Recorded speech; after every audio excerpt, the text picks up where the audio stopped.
Blood of the Gods by Robert E. Howard. Chapter 1.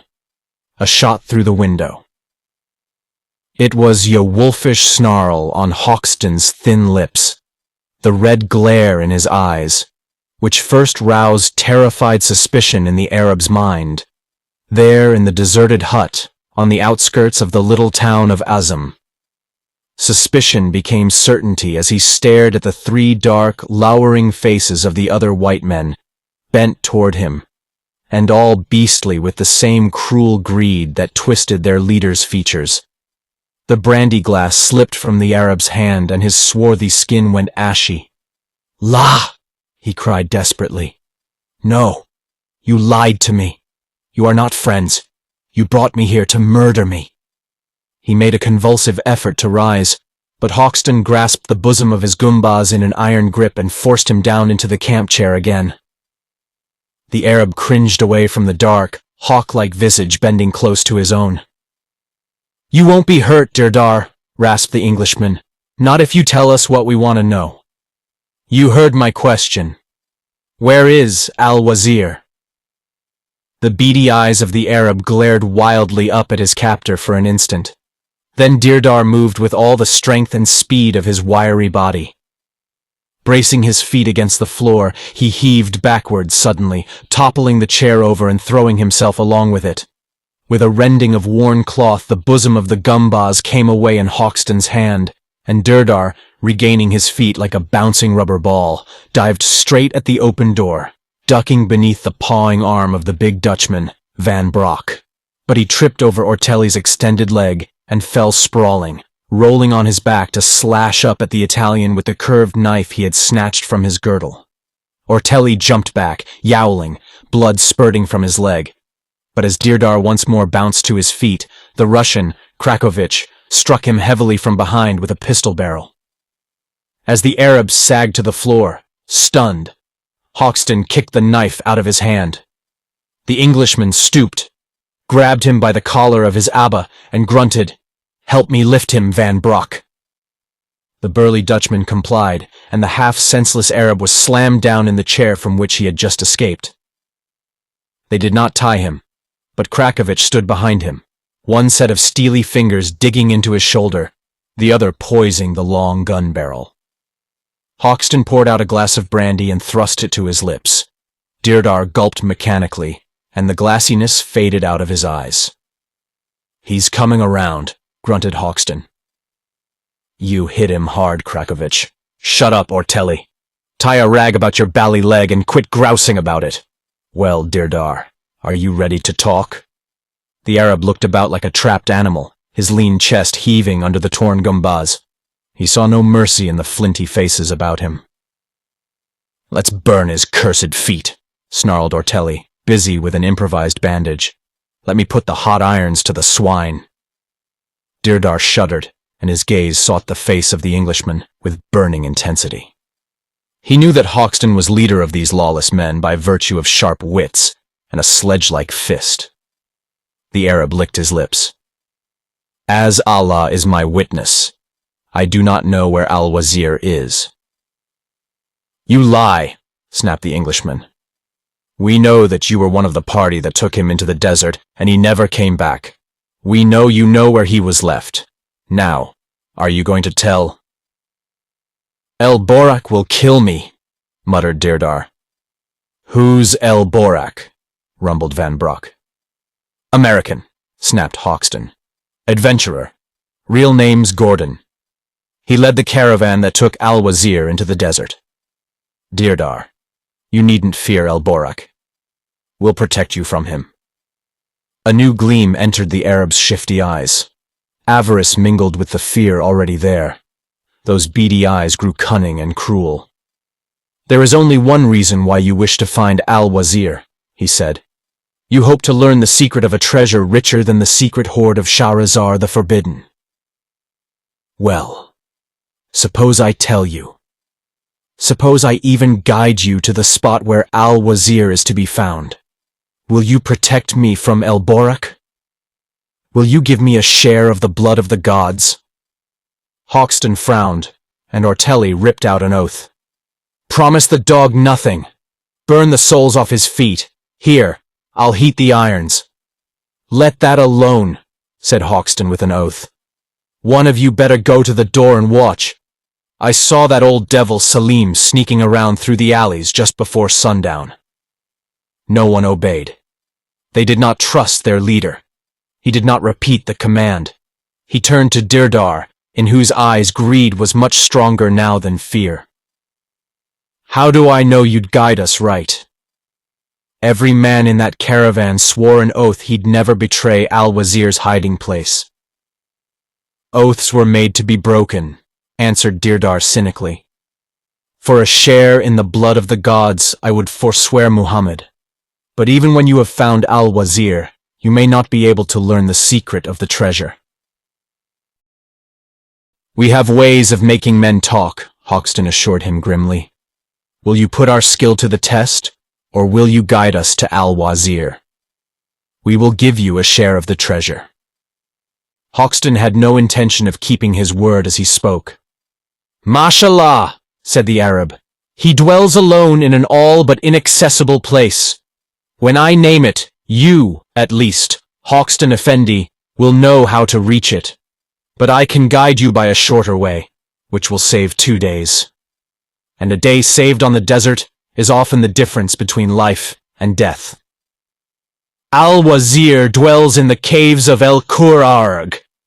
His voice broke in a scream, and he threw up his hands. A sudden image of frantic terror, eyes glaring, teeth bared. Simultaneously, the deafening report of a shot filled the hut, and Dirdar toppled from his chair, clutching at his breast. Hoxton whirled, caught a glimpse through the window of a smoking black pistol barrel and a grim-bearded face. He fired at that face, even as, with his left hand, he swept the candle from the table and plunged the hut into darkness. His companions were cursing, yelling, falling over each other. But Hoxton acted with unerring decision. He plunged to the door of the hut, knocking aside somebody who stumbled into his path, and threw the door open. He saw a figure running across the road into the shadows on the side. He threw up his revolver, fired, and saw the figure sway and fall headlong, to be swallowed up by the darkness under the trees. He crouched for an instant in the doorway, gun lifted, left arm barring the blundering rush of the other men. "Keep back, curse you! That was old Salim. There may be more, under the trees across the road." But no menacing figure appeared. No sound mingled with the rustling of the palm leaves in the wind, except a noise that might have been a man flopping in his death throes or dragging himself painfully away on hands and knees. This noise quickly ceased, and Hoxton stepped cautiously out into the starlight. No shot greeted his appearance, and instantly he became a dynamo of energy. He leaped back into the hut, snarling, "Van Brock, take Ortelli and look for Salim. I know I hit him. You'll probably find him lying dead over there under the trees. If he's still breathing, finish him. He was Al-Wazir's steward. We don't want him taking tales to Gordon." Followed by Krakovich, the Englishman groped his way into the darkened hut, struck a light, and held it over the prostrate figure on the floor. It etched a gray face, staring glassy eyes, and a naked breast, in which showed a round blue hole from which the blood had already ceased to ooze. "Shot through the heart," swore Hoxton, clenching his fist. "Old Salim must have seen him with us, and trailed him, guessing what we were after. The old devil shot him to keep him from guiding us to Al-Wazir. But no matter. I don't need any guide to get me to the caves of El Kur well." As the Dutchman and the Italian entered, Van Brock spoke. "We didn't find the old dog. Smears of blood all over the grass, though. He must have been hard hit." "Let him go," snarled Hoxton. "He's crawled away to die somewhere. It's a mile to the nearest occupied house. He won't live to get that far. Come on. The camels and the men are ready. They're behind that palm grove south of this hut. Everything's ready for the jump, just as I planned it. Let's go." Soon thereafter there sounded the soft pad of camels' hoofs and the jingle of accoutrements, as a line of mounted figures, ghostly in the night, moved westward into the desert. Behind them the flat roofs of El Azem slept in the starlight, shadowed by the palm leaves which stirred in the breeze that blew from the Persian Gulf. Chapter 2. The Abodes of Emptiness. Gordon's thumb was hooked easily in his belt, keeping his hand near the butt of his heavy pistol as he rode leisurely through the starlight, and his gaze swept the palms which lined each side of the road, their broad fronds rattling in the faint breeze. He did not expect an ambush or the appearance of an enemy. He had no blood feud with any man in El Azem. And yonder, 100 yards ahead of him, stood the flat-roofed, wall-encircled house of his friend, Ahmet Ibn Mitkal, where the American was living as an honored guest. But the habits of a lifetime are tenacious. For years El Borak had carried his life in his hands, and if there were hundreds of men in Arabia proud to call him friend, there were hundreds of others who would have given the teeth out of their heads for a clean sight of him, etched against the stars over the barrel of a rifle. Gordon reached the gate and was about to call to the gatekeeper when it swung open and the portly figure of his host emerged. "Allah be with thee, El Borak. I was beginning to fear some enemy had laid an ambush for you. Is it wise to ride alone, by night, when within a 3 days' ride dwell men who bear blood feud with you?" Gordon swung down and handed his reins to a groom who had followed his master out of the compound. The American was not a large man, but he was square-shouldered and deep-chested, with corded sinews and steely nerves which had been tempered and honed by the tooth-and-nail struggle for survival in the wild outlands of the world. His black eyes gleamed in the starlight like those of some untamed son of the wilderness. "I think my enemies have decided to let me die of old age or inertia," he replied. "There has not been—" "What's that?" Ahmet Ibn Mitkal had his own enemies.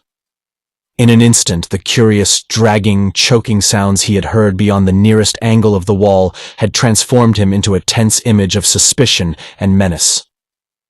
Gordon had heard the sounds as quickly as his Arab host, and he turned with the smooth speed of a cat, the big pistol appearing in his right hand as if by magic.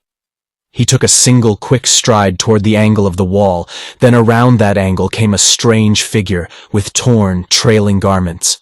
A man, crawling slowly and painfully along on his hands and knees. As he crawled, he gasped and panted with a grisly whistling and gagging in his breathing. As they stared at him, he slumped down almost at their feet, turning a blood-streaked visage to the starlight. "Salim," ejaculated Gordon softly, and with one stride he was at the angle, staring around it, pistol poised. No living thing met his eye, only an expanse of bare ground, barred by the shadows of the palms. He turned back to the prostrate man, over whom Ahmet was already bending. "Effendi," panted the old man.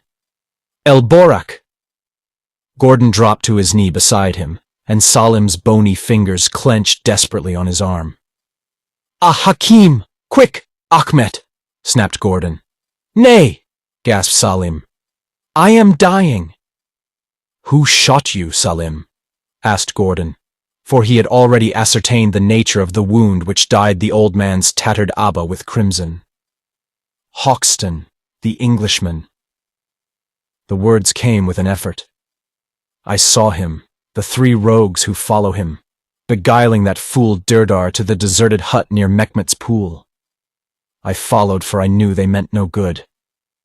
Dirdar was a dog. He drank liquor like an infidel. El Borak, he betrayed Al-Wazir, in spite of his oath. I shot him through the window, but not in time.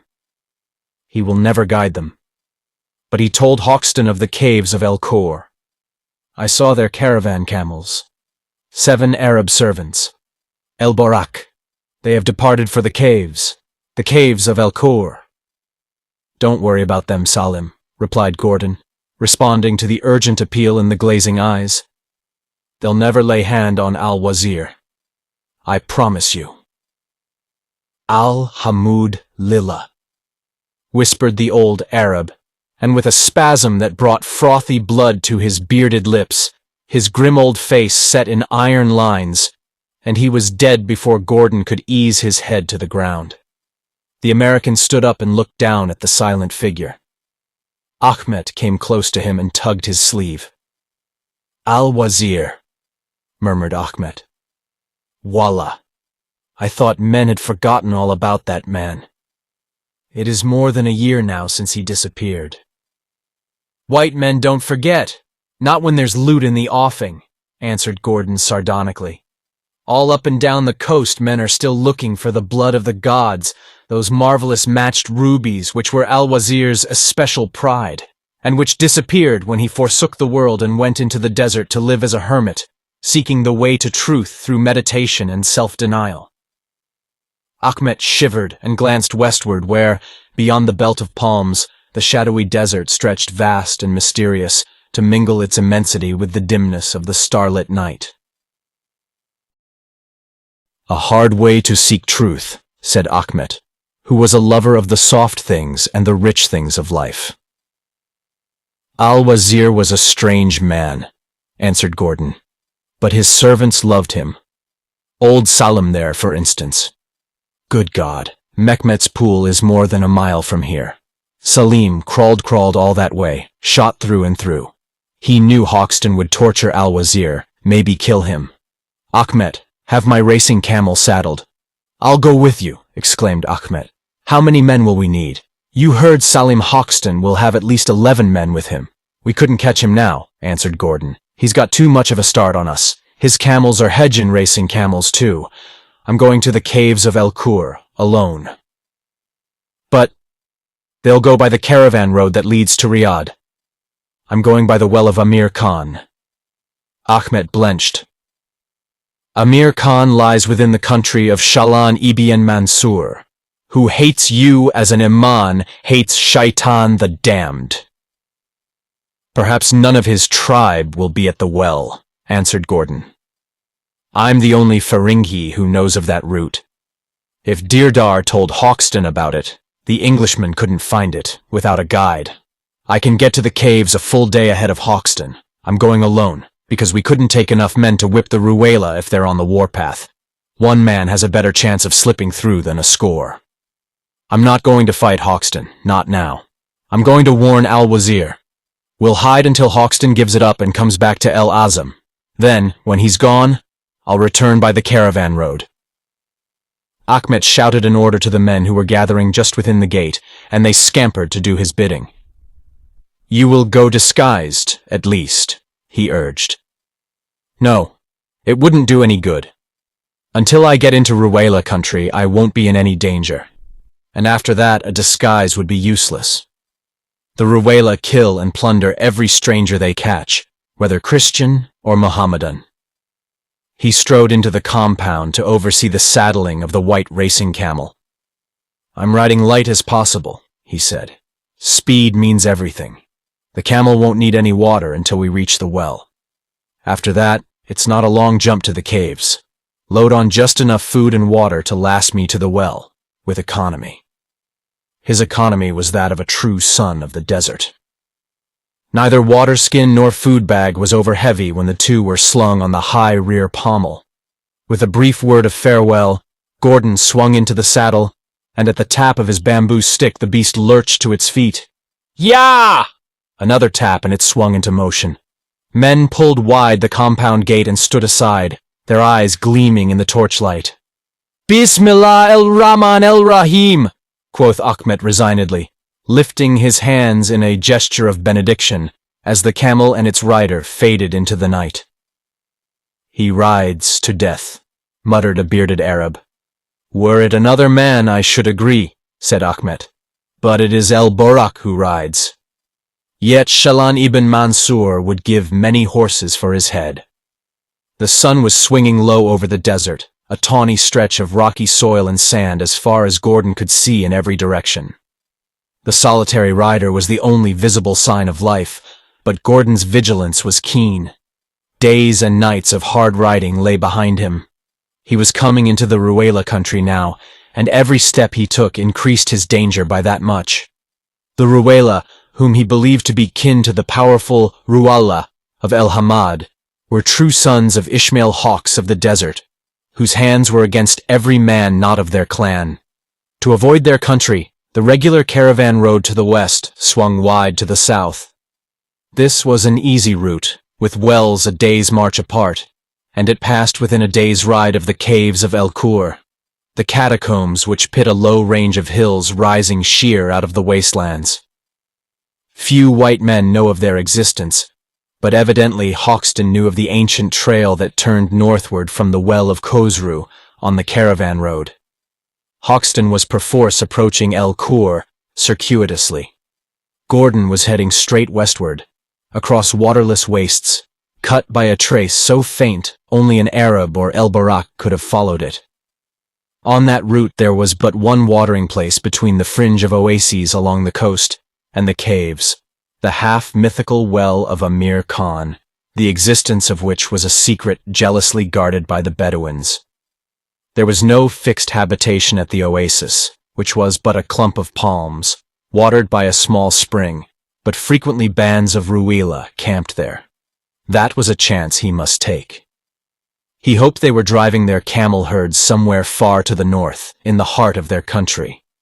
But like true hawks, they ranged far afield, striking at the caravans and the outlying villages. The trail he was following was so slight that few would have recognized it as such. It stretched dimly away before him over a level expanse of stone-littered ground, broken on one hand by sand dunes, on the other by a succession of low ridges. He glanced at the sun and tapped the water bag that swung from the saddle. There was little left, though he had practiced the grim economy of a Bedouin or a wolf. But within a few hours, he would be at the well of Amir Khan, where he would replenish his supply, though his nerves tightened at the thought of what might be waiting there for him.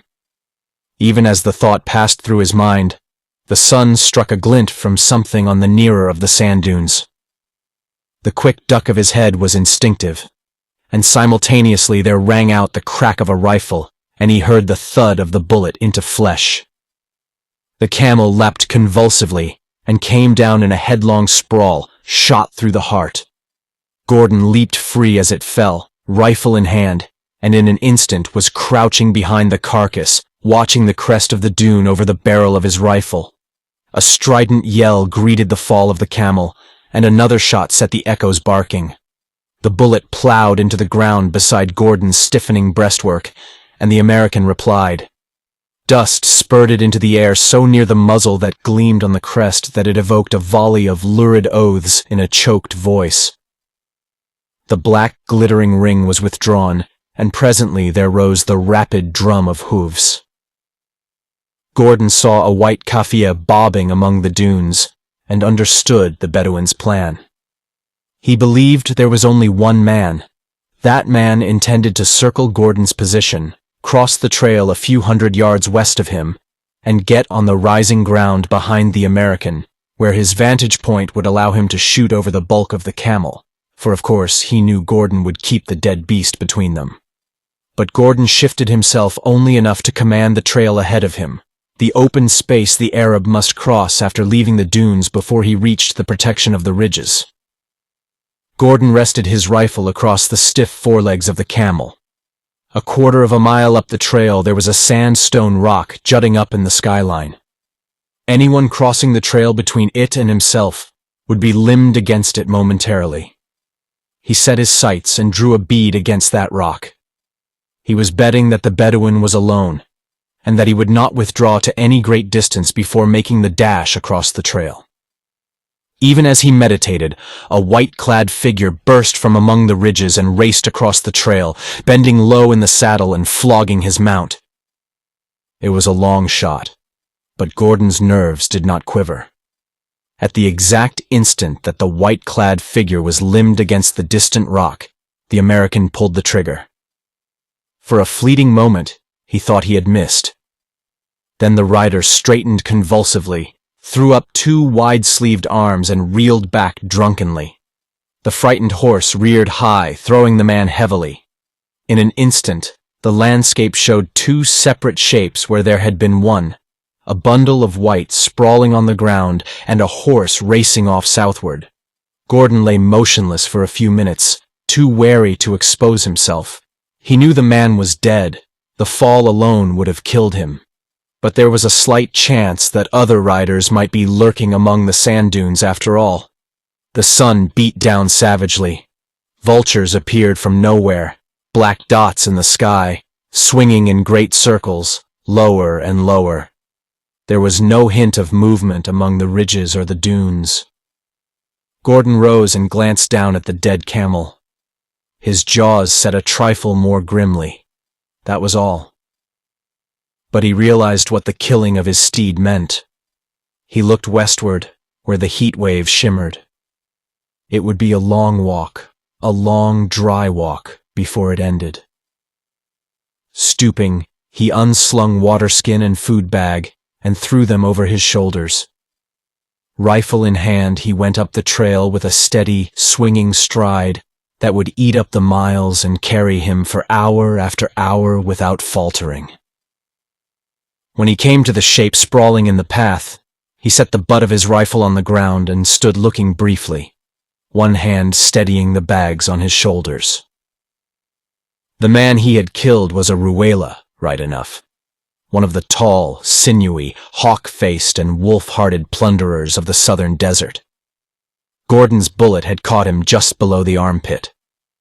That the man had been alone, and on a horse instead of a camel, meant that there was a larger party of his tribesmen somewhere in the vicinity.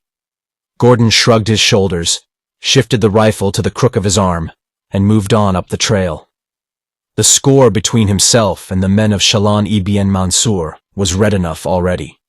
It might well be settled once and for all at the well of Amir Khan. As he swung along the trail, he kept thinking of the man he was going to warn, Al-Wazir, the Arabs called him, because of his former capacity with the Sultan of Oman. A Russian nobleman, in reality, wandering over the world in search of some mystical goal Gordon had never understood, just as an unquenchable thirst for adventure drove El Borak around the planet in constant wanderings. But the dreamy soul of the Slav coveted something more than material things. Al-Wazir had been many things. Wealth, power, position, all had slipped through his unsatisfied fingers. He had delved deep in strange religions and philosophies, seeking the answer to the riddle of existence, as Gordon sought the stimulation of hazard. The mysticisms of the Sufia had attracted him, and finally, the ascetic mysteries of the Hindus.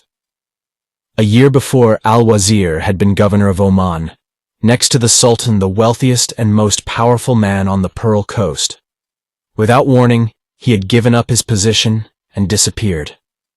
Only a chosen few knew that he had distributed his vast wealth among the poor, renounced all ambition and power, and gone like an ancient prophet to dwell in the desert, where, in the solitary meditation and self-denial of a true ascetic, he hoped to read at last the eternal riddle of life as the ancient prophets read it. Gordon had accompanied him on that last journey, with the handful of faithful servants who knew their master's intentions, old Salim among them. For between the dreamy philosopher and the hard-bitten man of action, there existed a powerful tie of friendship. But for the traitor and fool, Dirdar, Al-Wazir's secret had been well kept. Gordon knew that ever since Al-Wazir's disappearance, adventurers of every breed had been searching for him, hoping to secure possession of the treasure that the Russian had possessed in the days of his power, the wonderful collection of perfectly matched rubies, known as the blood of the gods, which had blazed a lurid path through Oriental history for 500 years. These jewels had not been distributed among the poor with the rest of Al-Wazir's wealth. Gordon himself did not know what the man had done with them, nor did the American care. Greed was not one of his faults, and Al-Wazir was his friend. The blazing sun rocked slowly down the sky, its flame turned to molten copper. It touched the desert rim, and etched against it, a crawling black tiny figure. Gordon moved grimly on, striding inexorably into the somber immensities of the Ruba al-Khali, the empty abodes. Chapter 3. The Fight at the Well of Amir Khan. Etched against a white streak of dawn, motionless as figures on a tapestry, Gordon saw the clump of palms that marked the well of Amir Khan grow up out of the fading night. A few moments later, he swore, softly. Luck, the fickle jade, was not with him this time. A faint ribbon of blue smoke curled up against the whitening sky. There were men at the well of Amir Khan. Gordon licked his dry lips. The water bag that slapped against his back at each stride was flat, empty. The distance he would have covered in a matter of hours, skimming over the desert on the back of his tireless camel, he had trudged on foot, the whole night long, even though he had held a gait that few even of the desert suns could have maintained unbroken. Even for him, in the coolness of the night, it had been a hard trek, though his iron muscles resisted fatigue like a wolf's. Far to the east, a low blue line lay on the horizon.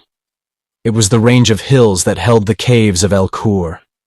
He was still ahead of Hoxton, forging on somewhere far to the south, but the Englishman would be gaining on him at every stride.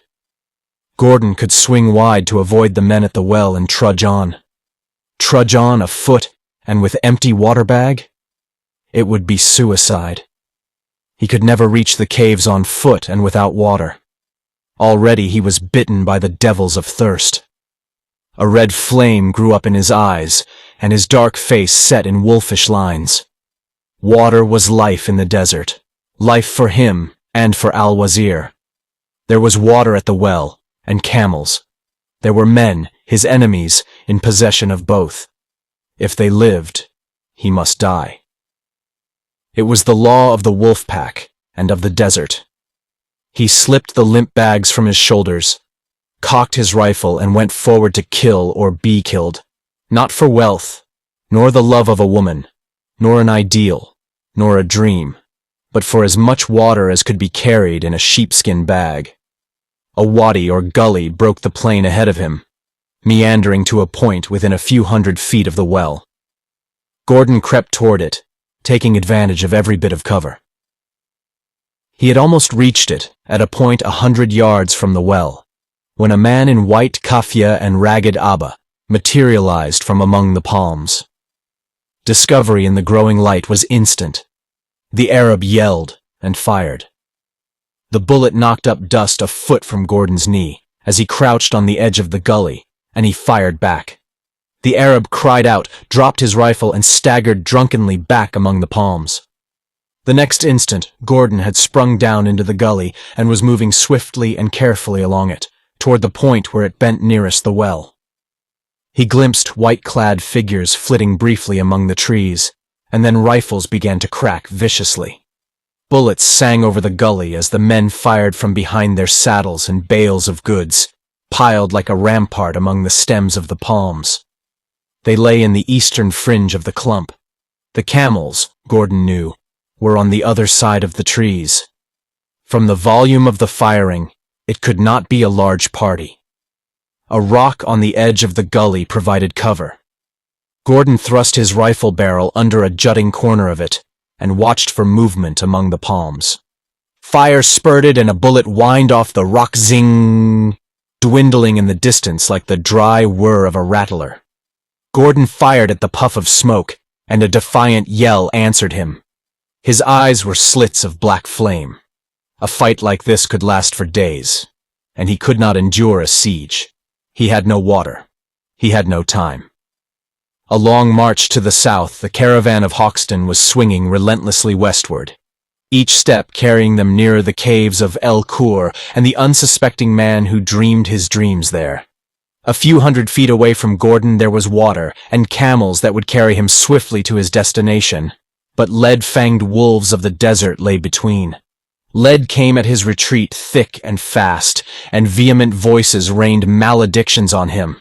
They let him know they knew he was alone, and on foot, and probably half mad with thirst. They howled jeers and threats. But they did not expose themselves.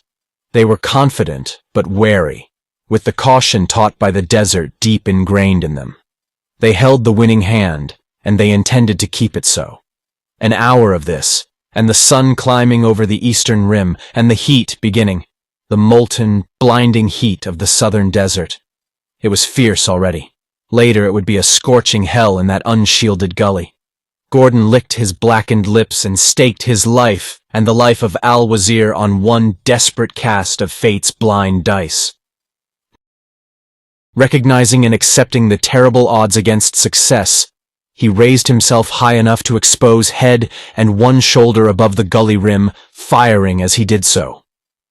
3 rifles cracked together, and lead hummed about his ears. The bullet of one raked a white-hot line across his upper arm. Instantly Gordon cried out, the loud, agonized cry of a man hard hit, and threw his arms above the rim of the gully in the convulsive gesture of a man suddenly death-stricken. One hand held the rifle, and the motion threw it out of the gully to fall 10 feet away, in plain sight of the Arabs. An instant silence, in which Gordon crouched below the rim, then bloodthirsty yells echoed his cry. He dared not raise himself high enough to look, but he heard the slap, slap, slap of sandaled feet, winged by hate and bloodlust. They had fallen for his ruse. Why not? A crafty man might feign a wound and fall, but who would deliberately cast away his rifle? The thought of a Ferengi, lying helpless and badly wounded in the bottom of the gully, with a defenseless throat ready for the knife, was too much for the bloodlust of the Bedouins. Gordon held himself in iron control until the swift feet were only a matter of yards away. Then he came erect like a steel spring released, the big automatic in his hand. As he leaped up, he caught one split-second glimpse of 3 Arabs, halting dead in their tracks, wild-eyed at the unexpected apparition. Even as he straightened, his gun was roaring. One man spun on his heel and fell in a crumpled heap, shot through the head. Another fired once, with a rifle, from the hip, without aim. An instant later he was down, with a slug through his groin, and another ripping through his breast as he fell. And then fate took a hand again. Fate in the form of a grain of sand in the mechanism of Gordon's automatic. The gun jammed just as he threw it down on the remaining Arab. This man had no gun, only a long knife. With a howl he wheeled and legged it back for the grove, his rags whipping on the wind of his haste, and Gordon was after him like a starving wolf. His strategy might go for nothing if the man got back among the trees, where he might have left a rifle. The Bedouin ran like an antelope, but Gordon was so close behind him when they reached the trees, the Arab had no time to snatch up the rifle leaning against the improvised rampart. He wheeled at bay, yowling like a mad dog and slashing with the long knife. The point tore Gordon's shirt as the American dodged, and brought down the heavy pistol on the Arab's head. The thick kaffieh saved the man's skull from being crushed, but his knees buckled, and he went down, throwing his arms about Gordon's waist and dragging down the white man as he fell. Somewhere on the other side of the grove, the wounded man was calling down curses on El Borak. The 2 men rolled on the ground, ripping and smiting like wild animals. Gordon struck once again with his gun barrel, a glancing blow that laid open the Arab's face from eye to jaw, and then dropped the jammed pistol and caught at the arm that wielded the knife. He got a grip with his left hand on the wrist and the guard of the knife itself, and with his other hand began to fight for a throat hold. The Arab's ghastly, blood-smeared countenance writhed in a tortured grin of muscular strain. He knew the terrible strength that lurked in El Borak's iron fingers, knew that if they closed on his throat they would not let go until his jugular was torn out. He threw his body frantically from side to side, wrenching and tearing. The violence of his efforts sent both men rolling over and over, to crash against palm stems and carom against saddles and bales. Once Gordon's head was driven hard against a tree, but the blow did not weaken him, nor did the vicious drive the Arab got in with a knee to his groin. The Bedouin grew frantic, maddened by the fingers that sought his throat, the dark face inexorable as iron that glared into his own. Somewhere on the other side of the grove a pistol was barking, but Gordon did not feel the tear of lead, nor hear the whistle of bullets. With a shriek like a wounded panther's, the Arab whirled over again, a knot of straining muscles, and his hand, thrown out to balance himself, fell on the barrel of the pistol Gordon had dropped. Quick as a flash, he lifted it, just as Gordon found the hold he had been seeking, and crashed the butt down on the American's head with every ounce of strength in his lean sinews, backed by the fear of death. A tremor ran through the American's iron frame, and his head fell forward. And in that instant, the Ruela tore free like a wolf breaking from a trap, leaving his long knife in Gordon's hand. Even before Gordon's brain cleared, his war-trained muscles were responding instinctively. As the Ruela sprang up, he shook his head and rose more slowly, the long knife in his hand. The Arab hurled the pistol at him and caught up the rifle which leaned against the barrier. He gripped it by the barrel with both hands and wheeled, whirling the stock above his head. But before the blow could fall, Gordon struck with all the blinding speed that had earned him his name among the tribes. In under the descending butt he lunged, and his knife, driven with all his strength and the momentum of his charge, plunged into the Arab's breast and drove him back against a tree, into which the blade sank a hand's breadth deep. The Bedouin cried out, a thick choking cry that death cut short. An instant he sagged against the haft, dead on his feet and nailed upright to the palm tree. Then his knees buckled, and his weight tore the knife from the wood, and he pitched into the sand. Gordon wheeled, shaking the sweat from his eyes, glaring about for the fourth man, the wounded man. The furious fight had taken only a matter of moments. The pistol was still cracking dryly on the other side of the trees, and an animal scream of pain mingled with the reports. With a curse, Gordon caught up the Arab's rifle and burst through the grove. The wounded man lay under the shade of the trees, propped on an elbow and aiming his pistol, not at El Borak, but at the one camel that still lived. The other three lay stretched in their blood. Gordon sprang at the man, swinging the rifle stock. He was a split second too late.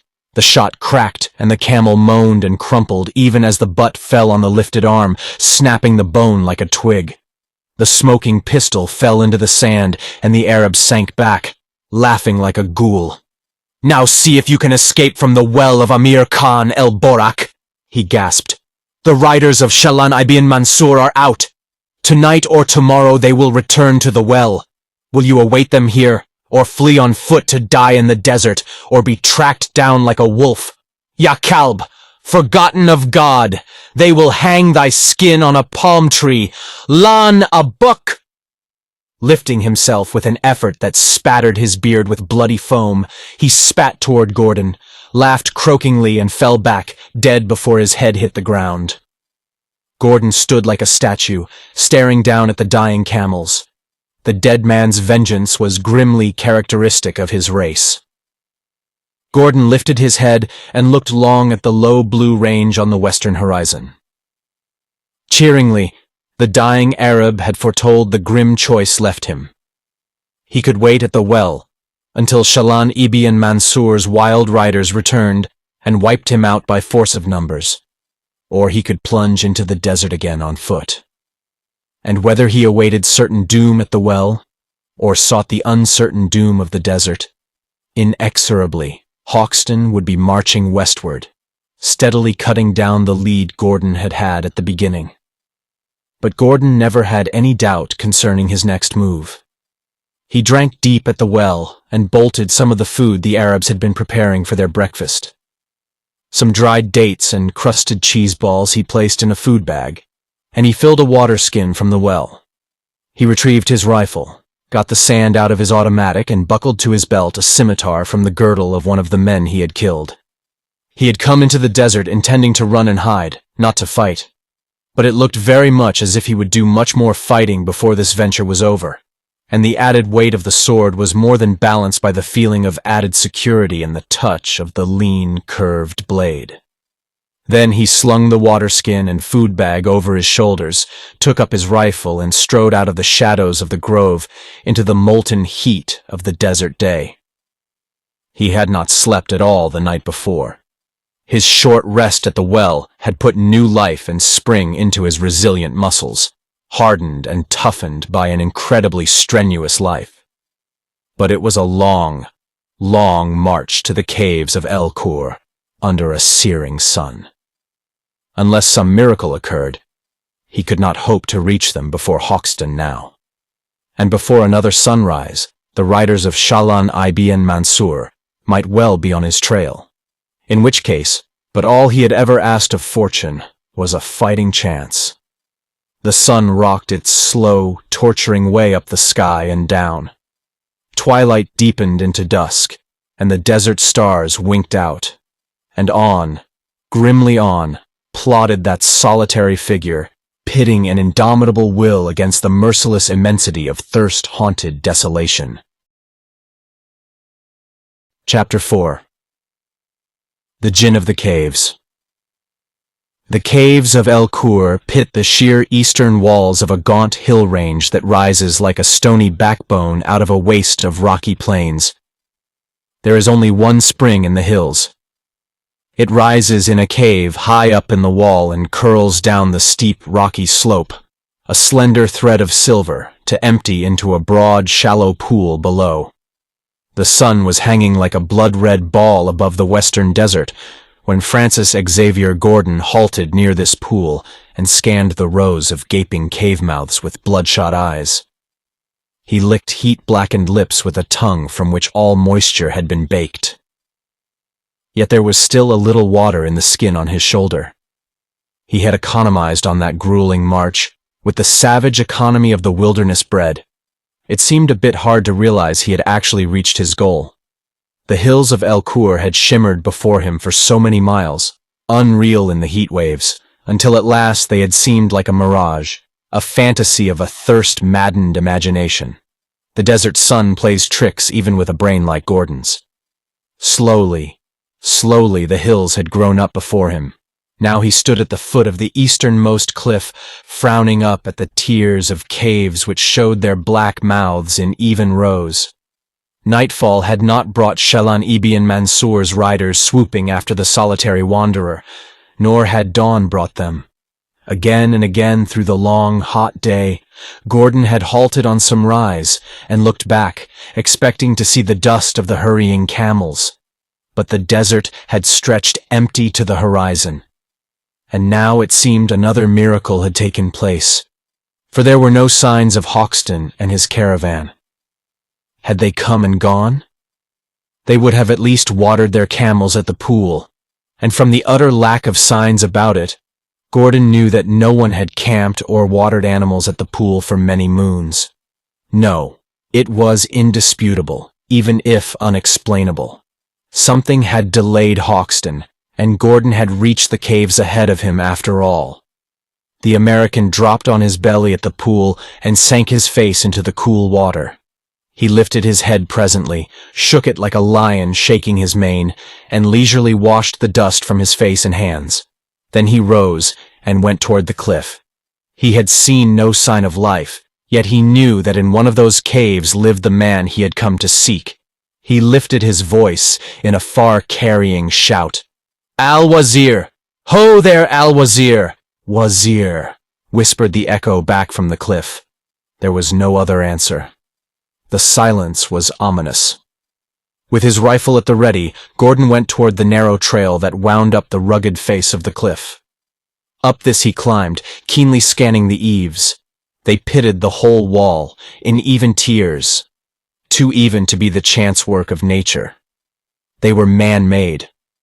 Thousands of years ago, in the dim dawn of prehistory, they had served as dwelling places for some race of people who were not mere savages, who niched their caverns in the soft strata with skill and cunning.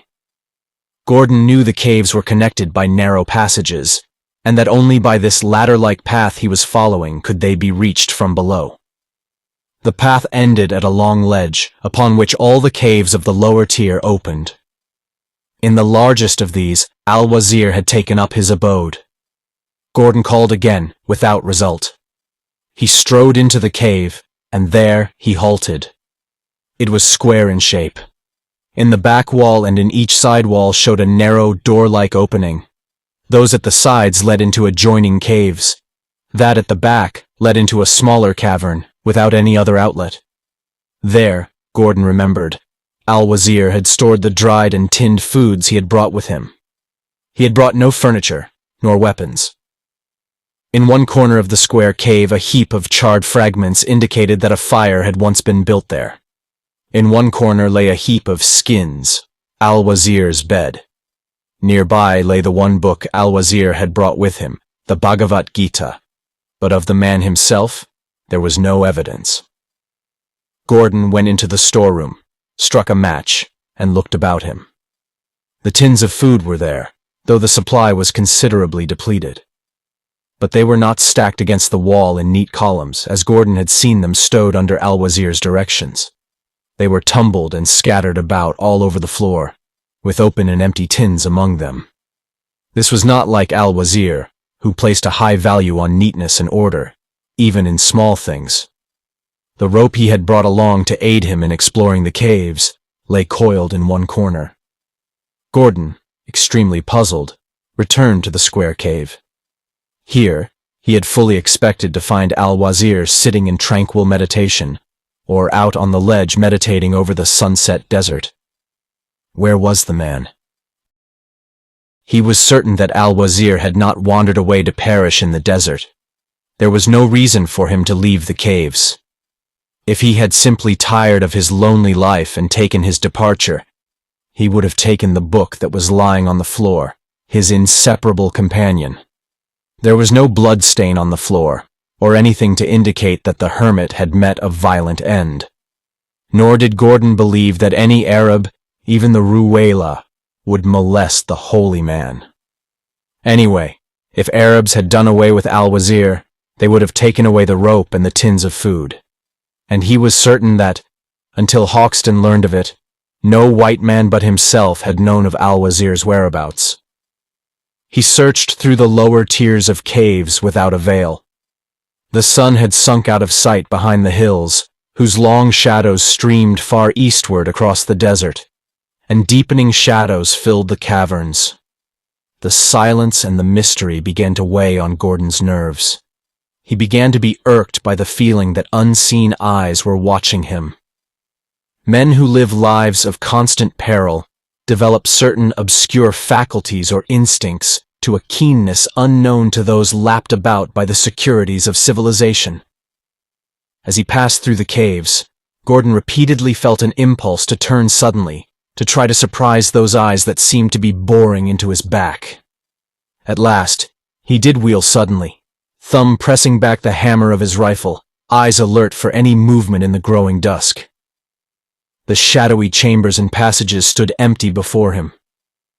Once, as he passed a dark passageway, he could have sworn he heard a soft noise, like the stealthy tread of a bare, furtive foot.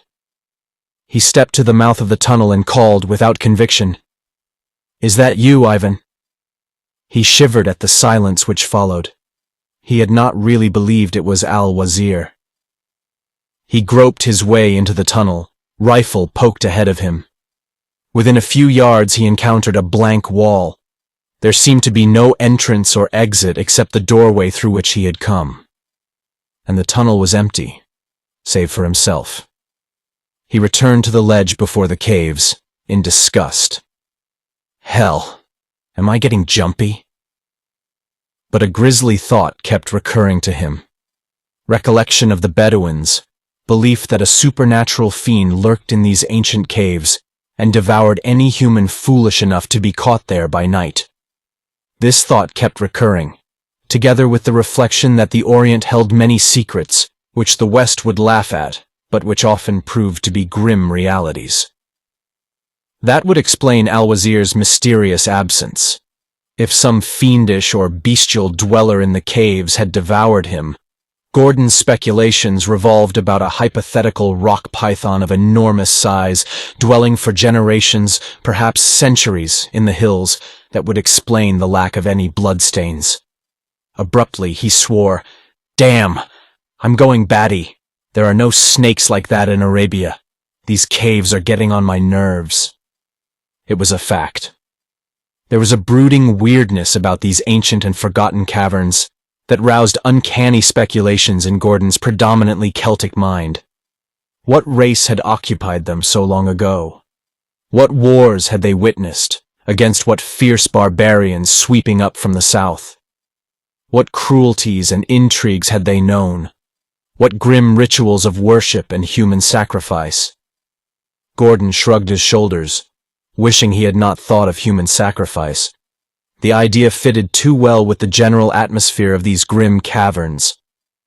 Angry at himself, he returned to the big square cavern, which he remembered the Arabs called Nisroch, the eagle's nest, for some reason or other. He meant to sleep in the caves that night, partly to overcome the aversion he felt toward them, partly because he did not care to be caught down on the plain in case Hoxton or Shalan ibn Mansur arrived in the night. There was another mystery. Why had not they reached the caves? One or both of them. The desert was a breeding place of mysteries, a twilight realm of fantasy. Al-Wazir, Hoxton, and Shalan ibn Mansur had the fabled jinn of the empty abodes snatched them up and flown away with them, leaving him the one man alive in all the vast desert. Such whims of imagination played through his exhausted brain, as too weary to eat, he prepared for the night. He put a large rock in the trail, poised precariously, which anyone climbing the path in the dark would be sure to dislodge. The noise would awaken him. He stretched himself on the pile of skins, painfully aware of the stress and strain of his long trek, which had taxed even his iron frame to the utmost. He was asleep almost the instant he touched his rude bed. It was because of this weariness of body and mind that he did not hear the velvet-footed approach of the thing that crept upon him in the darkness. He woke only when taloned fingers clenched murderously on his throat, and an inhuman voice whinnied sickening triumph in his ear. Gordon's reflexes had been trained in 1,000 battles, so now he was fighting for his life before he was awake enough to know whether it was an ape or a great serpent that had attacked him. The fierce fingers had almost crushed his throat before he had a chance to tense his neck muscles. Yet those powerful muscles, even though relaxed, had saved his life. Even so, the attack was so stunning, the grasp so nearly fatal, that as they rolled over the floor, Gordon wasted precious seconds trying to tear away the strangling hands by wrenching at the wrists.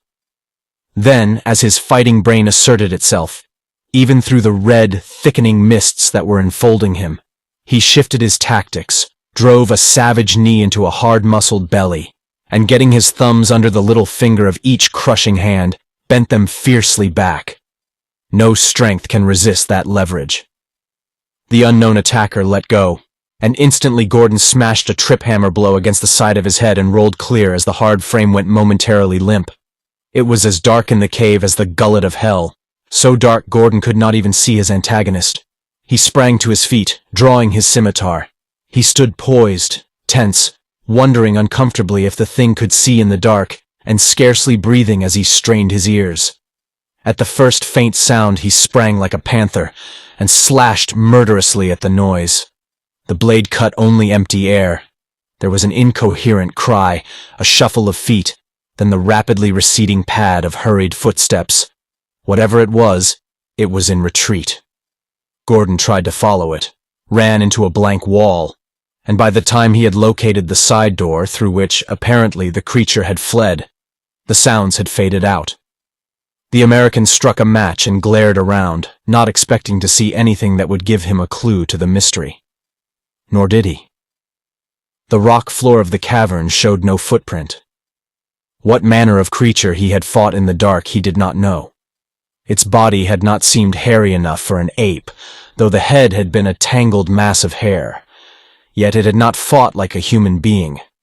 He had felt its talons and teeth, and it was hard to believe that human muscles could have contained such iron strength as he had encountered. And the noises it had made had certainly not resembled the sounds a man makes, even in combat. Gordon picked up his rifle and went out on the ledge. From the position of the stars, it was past midnight. He sat down on the ledge, with his back against the cliff wall. He did not intend to sleep, but he slept in spite of himself, and woke suddenly to find himself on his feet, with every nerve tingling, and his skin crawling with the sensation that grim peril had crept close upon him. even as he wondered if a bad dream had awakened him. He glimpsed a vague shadow fading into the black mouth of a cave not far away. He threw up his rifle, and the shot sent the echoes flying and ringing from cliff to cliff. He waited tensely, but neither saw nor heard anything else. After that, he sat with his rifle across his knees, every faculty alert. His position, he realized, was precarious. He was like a man marooned on a deserted island. It was a day's hard ride to the caravan road to the south. On foot it would take longer. He could reach it, unhindered, but unless Hoxton had abandoned the quest, which was not likely, the Englishman's caravan was moving along that road somewhere. If Gordon met it, alone and on foot, Gordon had no illusions about Hoxton. But there was still a greater danger. Shalan ibn Mansur. He did not know why the sheikh had not tracked him down already, but it was certain that Shalan, scouring the desert to find the man who slew his warriors at the well of Amir Khan, would eventually run him down. When that happened, Gordon did not wish to be caught out on the desert, on foot. Here, in the caves, with water, food, and shelter, he would have at least a fighting chance. If Hoxton and Shalan should chance to arrive at the same time, that offered possibilities. Gordon was a fighting man who depended on his wits as much as his sword, and he had set his enemies tearing at each other before now. But there was a present menace to him, in the caves themselves. A menace he felt was the solution to the riddle of Al-Wazir's fate. That menace he meant to drive to bay with the coming of daylight. He sat there until dawn turned the eastern sky rose and white. With the coming of the light, he strained his eyes into the desert, expecting to see a moving line of dots that would mean men on camels. But only the tawny, empty waste levels and ridges met his gaze. Not until the sun was rising did he enter the caves. The level beams struck into them, disclosing features that had been veiled in shadows the evening before. He went first to the passage where he had first heard the sinister footfalls, and there he found the explanation to one mystery. A series of hand and footholds, lightly niched in the stone of the wall, led up through a square hole in the rocky ceiling into the cave above. The jinn of the caves had been in that passage, and had escaped by that route, for some reason choosing flight rather than battle just then. Now that he was rested, he became aware of the bite of hunger, and headed for the eagle's nest to get his breakfast out of the tins before he pursued his exploration of the caves. He entered the wide chamber, lighted by the early sun which streamed through the door and stopped dead. A bent figure in the door of the storeroom wheeled erect to face him. For an instant, they both stood frozen. Gordon saw a man confronting him like an image of the primordial naked, gaunt, with a great matted tangle of hair and beard, from which the eyes blazed weirdly. It might have been a caveman out of the dawn centuries who stood there, a stone gripped in each brawny hand. But the high, broad forehead, half hidden under the thatch of hair, was not the slanting brow of a savage, nor was the face, almost covered though it was by the tangled beard. "Ivan!" ejaculated Gordon aghast, and the explanation of the mystery rushed upon him with all its sickening implications. Al-Wazir was a madman. As if goaded by the sound of his voice, the naked man started violently, cried out incoherently, and hurled the rock in his right hand. Gordon dodged, and it shattered on the wall behind him with an impact that warned him of the unnatural power lurking in the maniac's thews. Al-Wazir was taller than Gordon, with a magnificent, broad-shouldered, lean-hipped torso ridged with muscles. Gordon half-turned and set his rifle against the wall, and as he did so, Al-Wazir hurled the rock in his left hand, awkwardly, and followed it across the cave with a bound, shrieking frightfully, foam flying from his lips. Gordon met him breast to breast, bracing his muscular legs against the impact, and Al-Wazir grunted explosively as he was stopped dead in his tracks. Gordon pinioned his arms at his side, and a wild shriek broke from the madman's lips as he tore and plunged like a trapped animal. His muscles were like quivering steel wires under Gordon's grasp that writhed and knotted. His teeth snapped beast-like at Gordon's throat, and as the American jerked back his head to escape them, Al-Wazir tore loose his right arm and whipped it over Gordon's left arm and down. Before the American could prevent it, he had grasped the scimitar hilt and torn the blade from its scabbard. Up and back went the long arm, with the sheen of naked steel, and Gordon, sensing death in the lifted sword, smashed his left fist to the madman's jaw. It was a short, terrific hook that traveled little more than a foot, but it was like the jolt of a mule's kick.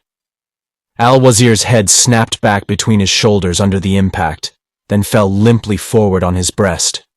His legs gave way simultaneously, and Gordon caught him and eased him to the rocky floor. Leaving the limp form where it lay, Gordon went hurriedly into the storeroom and secured the rope. Returning to the senseless man, he knotted it about his waist, then lifted him to a sitting position against a natural stone pillar at the back of the cave, passed the rope about the column, and tied it with an intricate knot on the other side. The rope was too strong, even for the superhuman strength of a maniac, and Al-Wazir could not reach backward around the pillar to reach and untie the knot. Then Gordon set to work reviving the man no light task, for El Borak, with the peril of death upon him, had struck hard, with the drive and snap of steel trap muscles. Only the heavy beard had saved the jawbone from fracture. But presently the eyes opened and gazed wildly around, flaring redly as they fixed on Gordon's face. The clawing hands with their long black nails came up and caught at Gordon's throat as the American drew back out of reach. Al-Wazir made a convulsive effort to rise, then sank back and crouched with his unwinking stare, his fingers making aimless motions. Gordon looked at him somberly, sick at his soul. What a miserable, revolting end to dreams and philosophies. Al-Wazir had come into the desert seeking meditation and peace and the visions of the ancient prophets. He had found horror and insanity. Gordon had come looking for a hermit philosopher, radiant with mellow wisdom. He had found a filthy, naked madman. The American filled an empty tin with water and set it, with an opened tin of meat, near Al-Wazir's hand. An instant later he dodged, as the mad hermit hurled the tins at him with all his power. Shaking his head in despair, Gordon went into the storeroom and broke his own fast. He had little heart to eat, with the ruin of that once splendid personality before him, but the urgings of hunger would not be denied. It was while thus employed that a sudden noise outside brought him to his feet, galvanized by the imminence of danger. Chapter 5. Hawks at Bay. It was the rattling fall of the stone Gordon had placed in the path that had alarmed him. Someone was climbing up the winding trail. Snatching up his rifle, he glided out on the ledge. One of his enemies had come at last. Down at the pool, a weary, dusty camel was drinking. On the path, a few feet below the ledge, there stood a tall, wiry man in dust-stained boots and breeches, his torn shirt revealing his brown, muscular chest. "Gordon!" this man ejaculated, staring amazedly into the black muzzle of the American's rifle. "How the devil did you get here?" His hands were empty, resting on an outcropping of rock, just as he had halted in the act of climbing. His rifle was slung to his back, pistol and scimitar in their scabbards at his belt. "Put up your hands, Hoxton," ordered Gordon, and the Englishman obeyed. "What are you doing here?" he repeated. "I left you in El Azam." "Salim lived long enough to tell me what he saw in the hut by Mehmet's pool. I came by a road you know nothing about. Where are the other jackals?" Hoxton shook the sweat beads from his sunburnt forehead. He was above medium height, brown, hard as sole leather, with a dark, hawk-like face and a high-bridged predatory nose arching over a thin black mustache. A lawless adventurer, his scintillant gray eyes reflected a ruthless and reckless nature. and as a fighting man he was as notorious as was Gordon Moore, notorious in Arabia, for Afghanistan had been the stage for most of El Borak's exploits. My men? Dead by now, I fancy. The Ruwayla are on the warpath. Shalan ibn Mansur caught us at Suleiman's Well with 50 men. We made a barricade of our saddles among the palms and stood them off all day. Van Brock and 3 of our camel drivers were killed during the fighting, and Krakovich was wounded. That night I took a camel and cleared out. I knew it was no use hanging on. "You swine," said Gordon without passion. He did not call Hoxton a coward. He knew that, not cowardice, but a cynical determination to save his skin at all hazards had driven the Englishman to desert his wounded and beleaguered companions. "There wasn't any use for us all to be killed," retorted Hoxton. "I believed one man could sneak away in the dark, and I did. They rushed the camp just as I got clear. I heard them killing the others. Ortelli howled like a lost soul when they cut his throat. I knew they'd run me down long before I could reach the coast. So I headed for the caves northwest across the open desert, leaving the road and Khosrow's Well off to the south. It was a long, dry ride, and I made it more by luck than anything else. And now, can I put my hands down?" "You might as well," replied Gordon, the rifle at his shoulder never wavering. "In a few seconds it won't matter much to you where your hands are." Hoxton's expression did not change. He lowered his hands, but kept them away from his belt. "You mean to kill me?" he asked calmly. "You murdered my friend Salim. You came here to torture and rob Al-Wazir. You'd kill me if you got the chance. I'd be a fool to let you live. Are you going to shoot me in cold blood?" "No. Climb up on the ledge. I'll give you any kind of an even break you want." Hoxton complied, and a few seconds later stood facing the American. An observer would have been struck by a certain similarity between the two men. There was no facial resemblance, but both were burned dark by the sun. Both were built with the hard economy of rawhide and spring steel. And both wore the keen, hawk-like aspect, which is the common brand of men who live by their wits and guts out on the raw edges of the world. Hoxton stood with his empty hands at his sides, while Gordon faced him with rifle held hip low, but covering his midriff. "Rifles, pistols, or swords?" asked the American. "They say you can handle a blade." "Second to none in Arabia," answered Hoxton confidently. "But I'm not going to fight you, Gordon." "You will!" A red flame began to smolder in the black eyes. "I know you, Hoxton. You've got a slick tongue, and you're treacherous as a snake. We'll settle this thing here and now. Choose your weapons, or by God, I'll shoot you down in your tracks." Hoxton shook his head calmly. "You wouldn't shoot a man in cold blood, Gordon. I'm not going to fight you yet. Listen, man. We'll have plenty of fighting on our hands before long. Where's Al-Wazir?" "That's none of your business," growled Gordon. "Well, no matter. You know why I'm here, and I know you came here to stop me if you could. But just now you and I are in the same boat. Shalan ibn Mansur's on my trail. I slipped through his fingers, as I said. But he picked up my tracks and was after me within a matter of hours. His camels were faster and fresher than mine, and he's been slowly overhauling me." মা, আজকে tiffin কই? ওহো, এক্ষুনি দিচ্ছি। কি দেওয়া যায়? স্কুলের টিফিনে নেই কোনো টেনশন, নেই নেই নেই নেই নেই কোনো টেনশন। ফ্রেঞ্চ ফ্রাই না গেটে হবে ঝটপট সমাধান। ঝটপট ঝটপট সমাধান। ঝটপট, হেলদি লাইফের জলদি solution. When I topped the tallest of those ridges to the south there, I saw his dust. He'll be here within the next hour. He hates you as much as he does me. You need my help, and I need yours. With Al-Wazir to help us, we can hold these caves indefinitely. Gordon frowned. Hoxton's tale sounded plausible, and would explain why Shalan ibn Mansur had not come hot on the Americans' trail, and why the Englishman had not arrived at the caves sooner. But Hoxton was such a snake-tongued liar it was dangerous to trust him. The merciless creed of the desert said, shoot him down without any more parley, and take his camel. Rested, it would carry Gordon and Al-Wazir out of the desert. But Hoxton had gauged Gordon's character correctly when he said the American could not shoot a man in cold blood.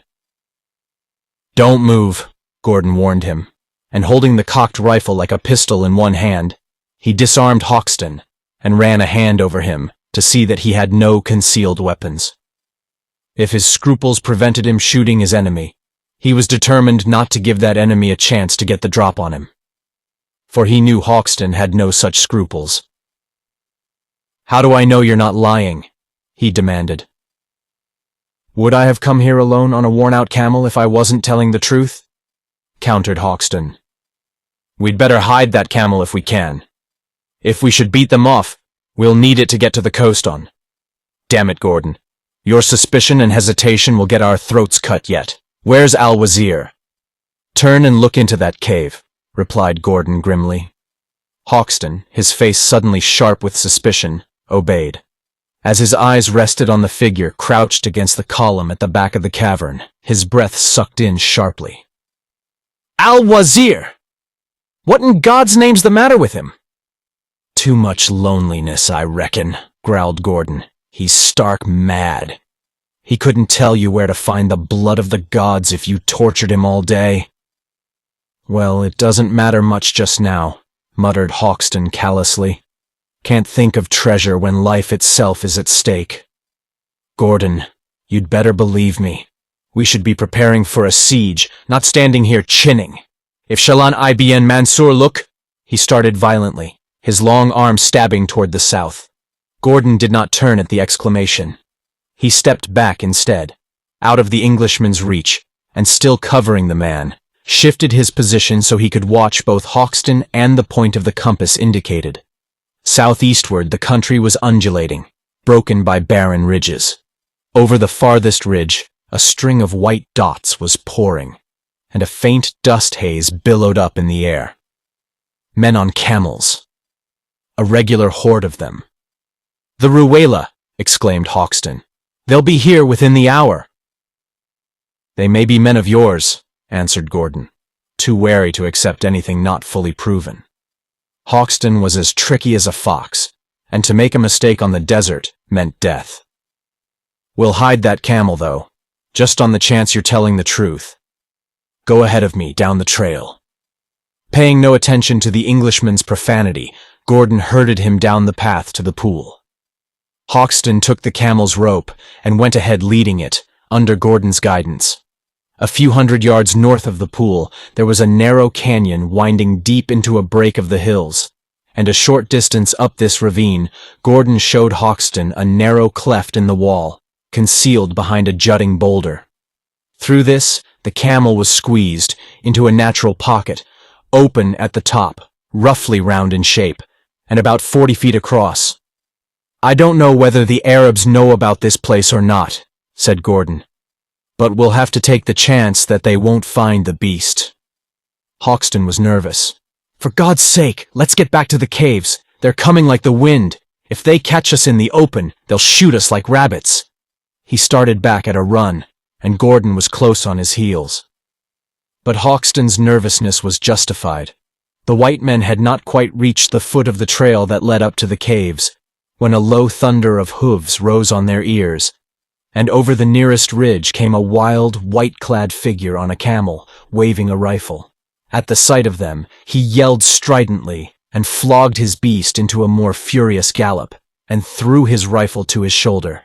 Behind him, man after man topped the ridge Bedouins on Hajin white racing camels. "Up the cliff, man!" yelled Hoxton, pale under his bronze. Gordon was already racing up the path, and behind him Hoxton panted and cursed, urging greater haste, where more speed was impossible. Bullets began to snick against the cliff, and the foremost rider howled in bloodthirsty glee as he bore down swiftly upon them. He was many yards ahead of his companions, and he was a remarkable marksman for an Arab. Firing from the rocking, swaying saddle, he was clipping his targets close. Hoxton yelped as he was stung by a flying sliver of rock, flaked off by a smashing slug. "Damn you, Gordon," he panted. "This is your fault, your bloody stubbornness. He'll pick us off like rabbits." The oncoming rider was not more than 300 yards from the foot of the cliff, and the rim of the ledge was 10 feet above the climbers. Gordon wheeled suddenly, threw his rifle to his shoulder, and fired all in one motion, so quickly he did not even seem to take aim. But the Arab went out of his saddle like a man hit by lightning. Without pausing to note the result of his shot, Gordon raced on up the path, and an instant later he swarmed over the ledge, with Hoxton at his heels. "Damnedest snapshot I ever saw," gasped the Englishman.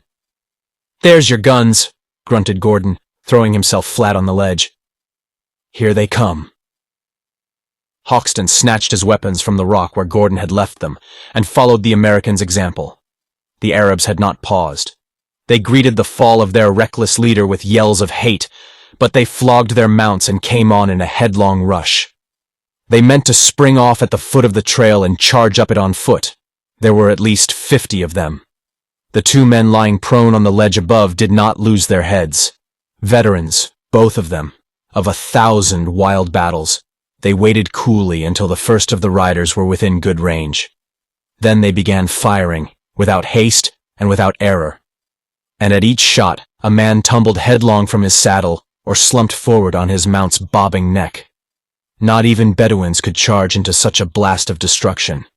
The rush wavered, split, turned on itself, and in an instant the white-clad riders were turning their backs on the caves and flogging in the other direction as madly as they had come. 5 of them would never charge again, and as they fled, Hoxton drilled one of the rearmost men neatly between the shoulders. They fell back beyond the first low, stone-littered ridge, and Hoxton shook his rifle at them and cursed them with virile eloquence. "Desert scum! Try it again, you bounders!"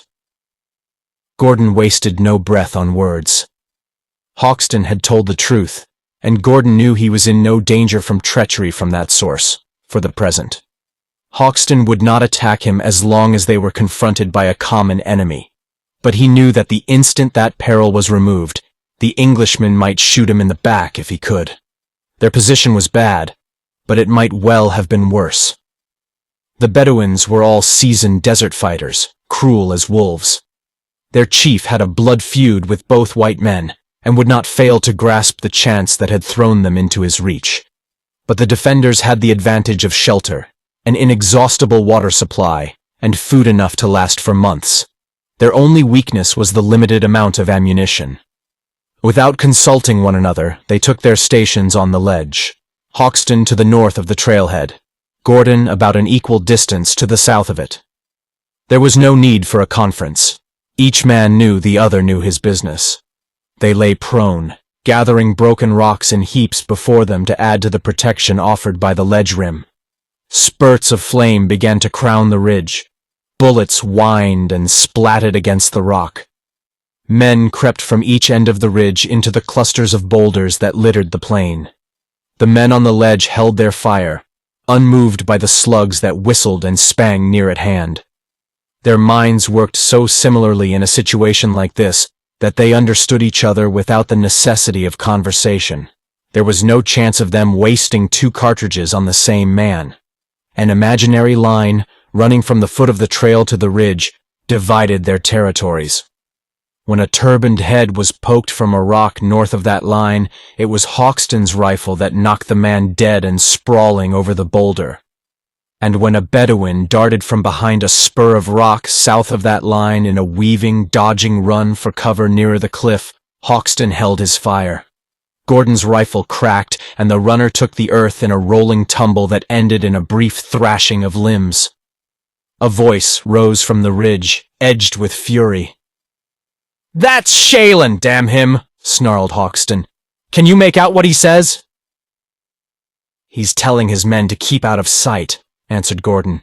"He tells them to be patient. They've got plenty of time."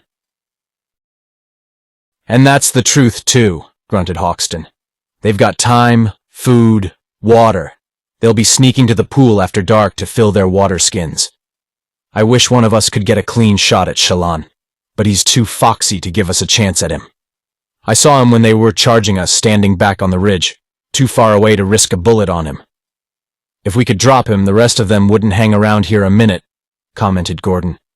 They're afraid of the man-eating jinn they think haunts these hills. Well, if they could get a good look at Al-Wazir now, they'd swear it was the jinn in person, said Hoxton.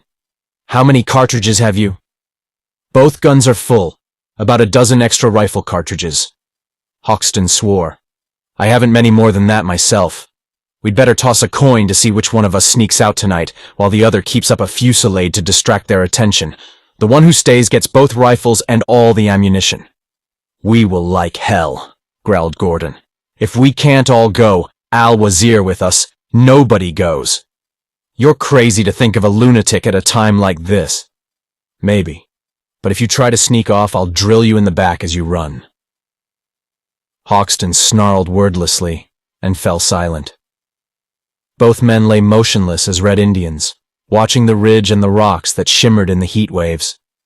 The firing had ceased, but they had glimpses of white garments from time to time among the gullies and stones as the besiegers crept about among the boulders. Some distance to the south, Gordon saw a group creeping along a shallow gully that ran to the foot of the cliff. He did not waste lead on them. When they reached the cliff at that point, they would be no better off. They were too far away for effective shooting, and the cliff could be climbed only at the point where the trail wound upward. Gordon fell to studying the hill that was serving the white men as their fortress. Some 30 caves formed the lower tier, extending across the curtain of rock that formed the face of the cliff. As he knew, each cave was connected by a narrow passage to the adjoining chamber.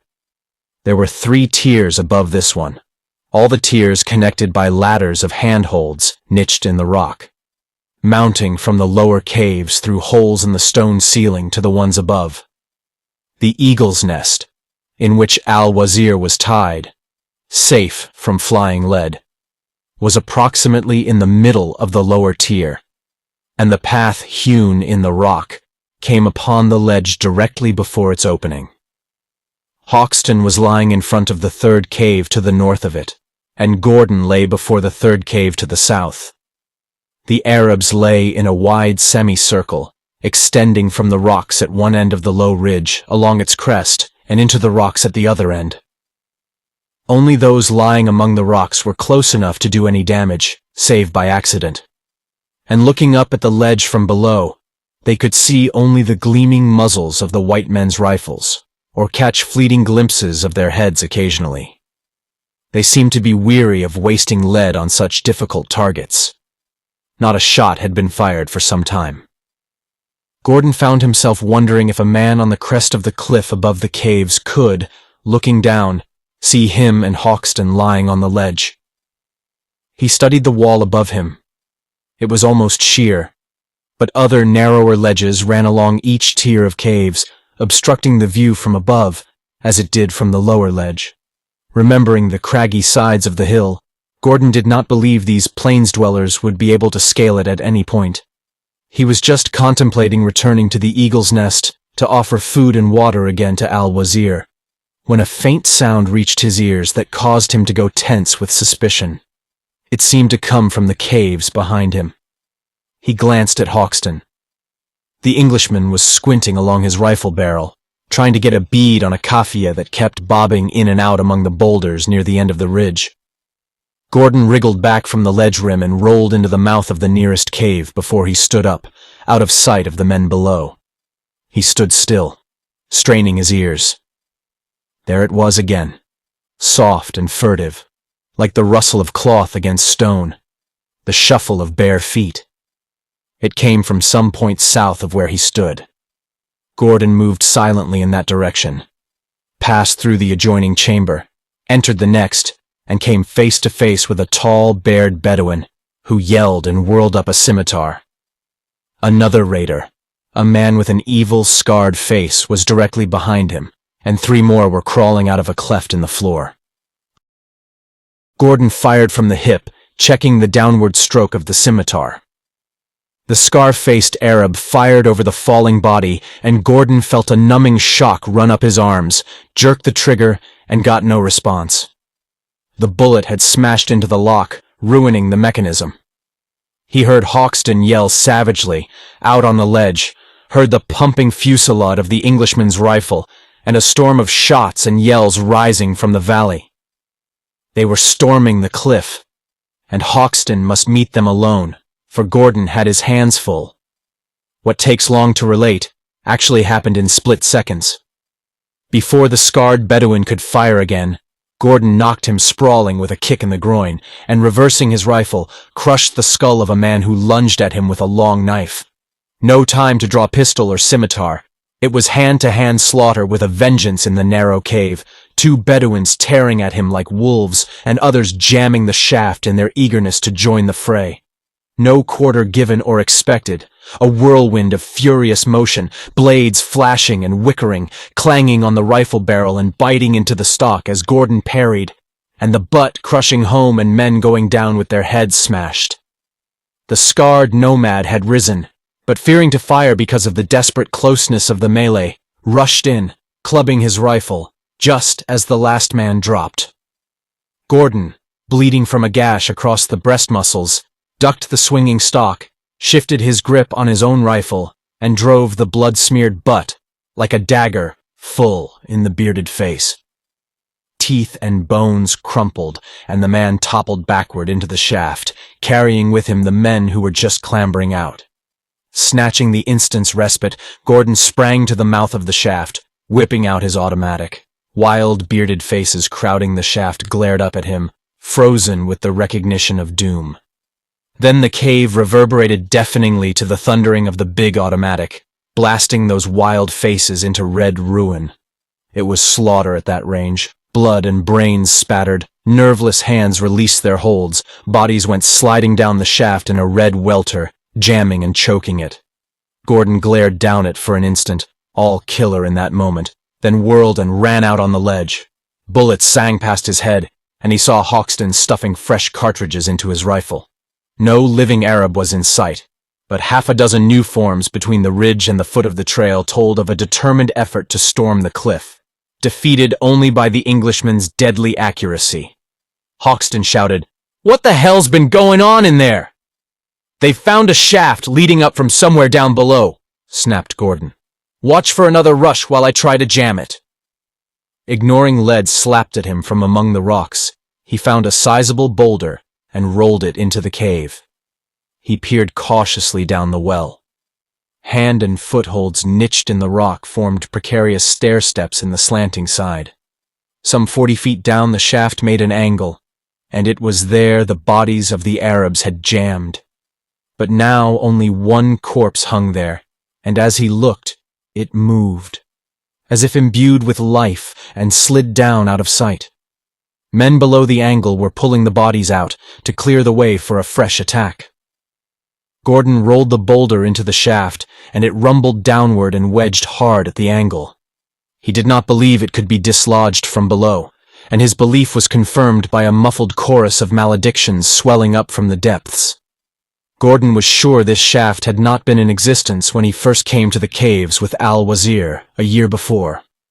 Exploring the caverns in search of the madman the night before, it was not strange that he had failed to notice the narrow mouth in a dark corner of the cave. That it opened into some cleft at the foot of the cliff was obvious. He remembered the men he had seen stealing along the gully to the south. They had found that lower cleft, and the simultaneous attack from both sides had been well planned. But for Gordon's keen ears, it might have succeeded. As it was, it had left the American with an empty pistol and a broken rifle.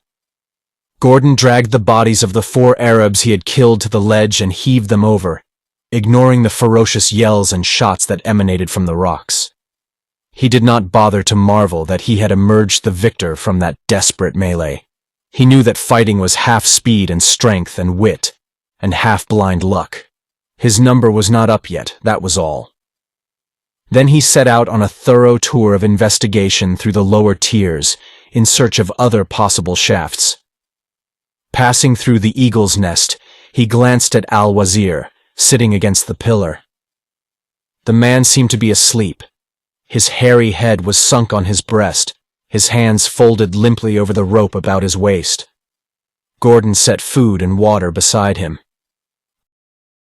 His explorations revealed no more unexpected tunnels. Gordon returned to the ledge with tins of food and a skin of water, procured from the stream which had its source in one of the caves. They ate lying flat on the shelf, for keen eyes were watching with murderous hate and eager trigger finger from ridge and rock. The sun had passed its zenith.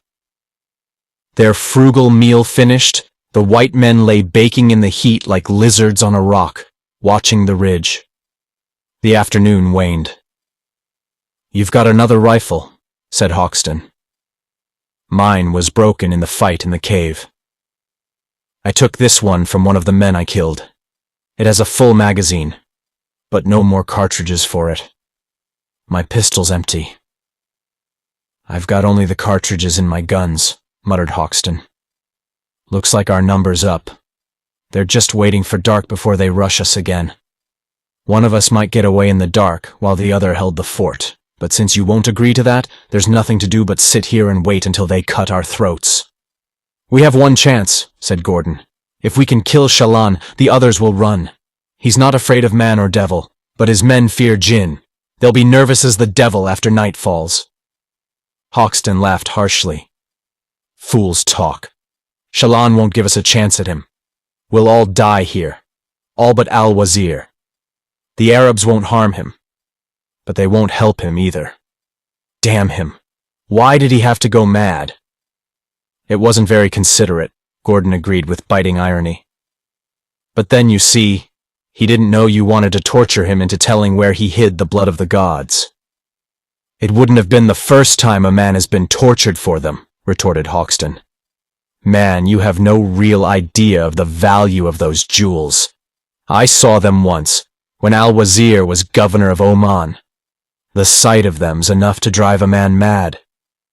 Their story sounds like a tale out of the Arabian Nights.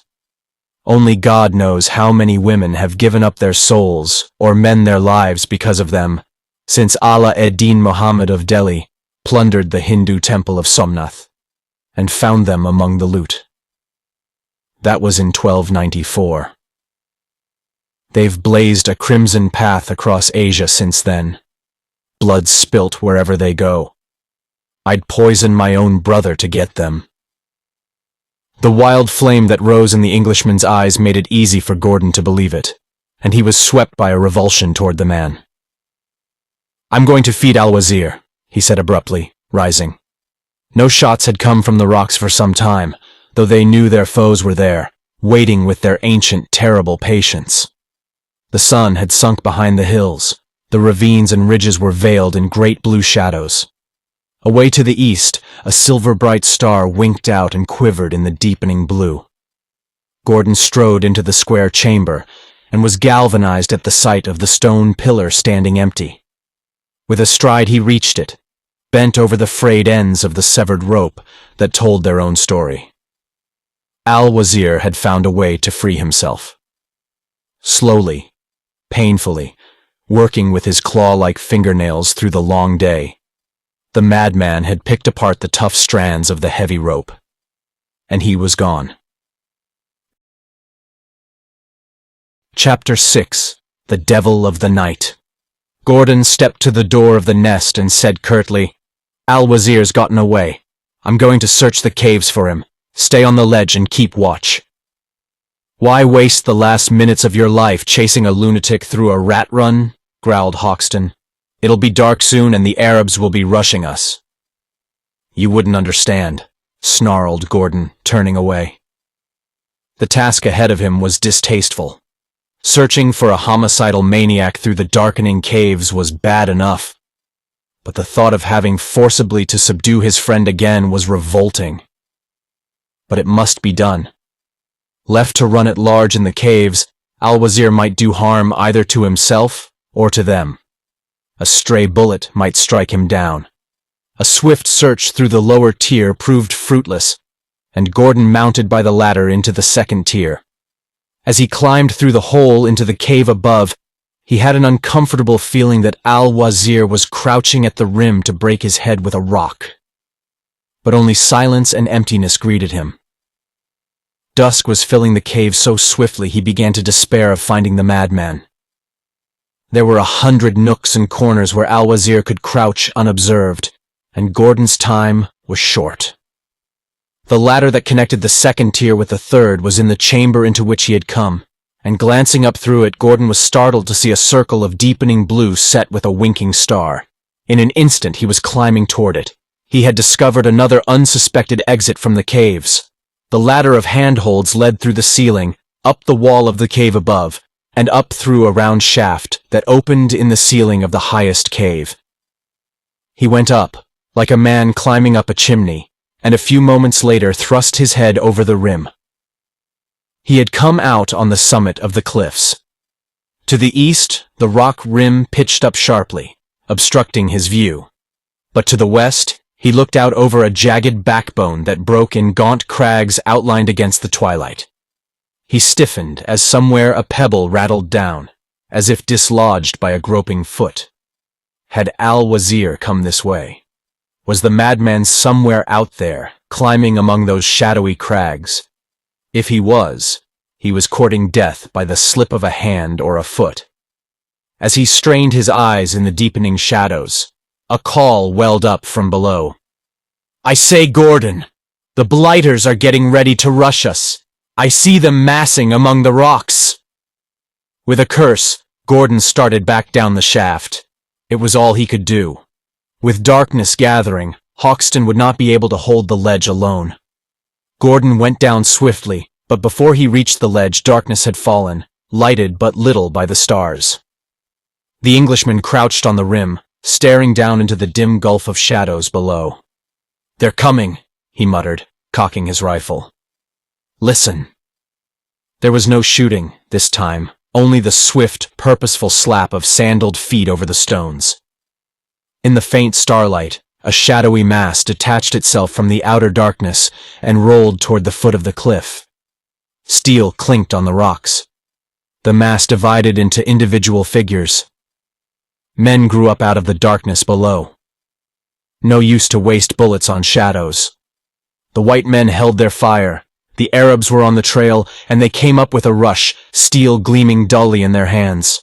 The path was thronged with dim figures. The defenders caught the glitter of white eyeballs, rolling upward. They began to work their rifles. The dark was cut with incessant spurts of flame. Lead thudded home. Men cried out. Bodies rolled from the trail to strike sickeningly on the rocks below.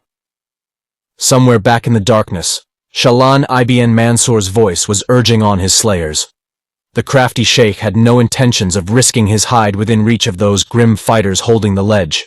Hoxton cursed him as he worked his rifle. "Thibahum, bism rasul," sobbed the bloodlusting howl as the maddened Bedouins fought their way upward, frothing like rabid dogs in their hate and eagerness to tear the infidels limb from limb. Gordon's hammer fell with an empty click. He clubbed the rifle and stepped to the head of the path. A white-clad form loomed before him, fighting for a foothold on the ledge. The swinging rifle butt crushed his head like an eggshell. A rifle fired point-blank singed Gordon's brows, and his gun stock shattered the rifleman's shoulder. Hoxton fired his last cartridge, hurled the empty rifle, and leaped to Gordon's side, scimitar in hand. He cut down a Bedouin who was scrambling over the rim with a knife in his teeth. The Arabs massed in a milling clump below the rim, snarling like wolves, flinching from the blows that rained down from rifle butt and scimitar. Men began to slink back down the trail. "Wallah!" wailed a man. "They are devils! Flee, brothers!" "Dogs!" yelled Shalan ibn Mansour, an eerie voice out of the darkness. He stood on a low knoll near the ridge, but he was invisible to the men on the cliff. What of the thick shadows? "Stand to it! There are but 2 of them. They have ceased firing, so their guns must be empty. If you do not bring me their heads, I will flay you alive. Thea! Ya Allah!" His voice rose to an incoherent scream, and then broke in a horrible gurgle. That was followed by a tense silence, in which the Arabs clinging to the trail and massed at its foot twisted their heads over their shoulders to glare in amazement in the direction whence the cry had come. The men on the ledge, glad of the respite, shook the sweat from their eyes and stood listening with equal surprise and interest. Someone called, "Oh hi, Shalan ibn Mansur, is all well with thee?" There was no reply, and one of the Arabs left the foot of the cliff and ran toward the knoll, shouting the sheikh's name. The men on the ledge could trace his progress by his strident voice. "Why did the sheikh cry out and fall silent?" shouted a man on the path. "What has happened, Haditha?" Haditha's reply came back plainly. "I have reached the knoll whereon he stood. I do not see him. Wallah, he is dead. He lies here slain with his throat torn out. Allah, help!" He screamed, fired, and then came sounds of his frantic flight. And as he howled like a lost soul, for the flash of the shot had showed him a face stooping above the dead man, a wild, grinning visage rendered inhuman by a matted tangle of hair, the face of a devil to the terrified Arab. And above his shrieks, as he ran, rose burst upon burst of maniacal laughter. "Flee! Flee! I have seen it! It is the Jinn of El Kur!" Instant panic ensued. Men fell off the trail like ripe apples off a limb, screaming, "The Jinn has slain Shalan ibn Mansur! Flee, brothers, flee!" The night was filled with their clamor as they stampeded for the ridge, and presently the sounds of lusty whacking and the grunting of camels came back to the men on the ledge. There was no trick about this. The Ruwela, courageous in the face of human foes, but haunted by superstitious terrors, were in full flight, leaving behind them the bodies of their chief and their slain comrades. "What the devil?" marveled Hoxton. "It must have been Ivan," muttered Gordon. "Somehow he must have climbed down the crags on the other side of the hill. God, what a climb it must have been!" They stood there listening, but the only sound that reached their ears was the diminishing noise of the horde's wild flight. Presently they descended the path, past forms grotesquely huddled where they had fallen. More bodies dotted the floor at the foot of the cliff, and Gordon picked up a rifle dropped from a dead hand and assured himself that it was loaded. With the Arabs in flight, the truce between him and Hoxton might well be at an end. Their future relations would depend entirely upon the Englishman. A few moments later, they stood upon the low knoll on which Shalan ibn Mansur had stood. The Arab chief was still there. He sprawled on his back in a dark crimson puddle, and his throat had been ripped open, as if by the claws of a wild beast. He was a grisly sight in the light of the match Gordon shaded over him. The American straightened, blew out the match, and flipped it away. He strained his eyes into the surrounding shadows and called, "Ivan!" There was no answer. "Do you suppose it was really Al-Wazir who killed him?" asked Hoxton uneasily. "Who else could it have been? He must have sneaked on Shalan from behind. The other fellow caught a glimpse of him and thought he was the devil of the caves, just as you said they would." What erratic whim had impelled Al-Wazir to this deed, Gordon could not say. Who can guess the vagaries of the insane? The primitive instincts of murder loosed by lunacy, a madman stealing through the night, attracted by a solitary figure shouting from a knoll. It was not so strange, after all. "Well, let's start looking for him," growled Hoxton. "I know you won't start back to the coast until we've got him nicely tied up on that bally camel, so the sooner the better." "All right." Gordon's voice betrayed none of the suspicion in his mind. He knew that Hoxton's nature and purposes had been altered none by what they had passed through. The man was treacherous and unpredictable as a wolf.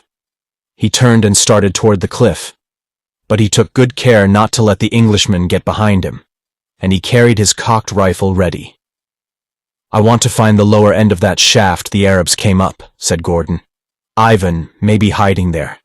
It must be near the western end of that gully they were sneaking along when I first saw them." Not long later they were moving along the shallow gully, and where it ended against the foot of the cliff, They saw a narrow slit-like cleft in the stone, large enough to admit a man. Hoarding their matches carefully, they entered and moved along the narrow tunnel into which it opened. This tunnel led straight back into the cliff for a short distance, then turned sharply to the right, running along until it ended in a small chamber cut out of solid rock, which Gordon believed was directly under the room in which he had fought the Arabs.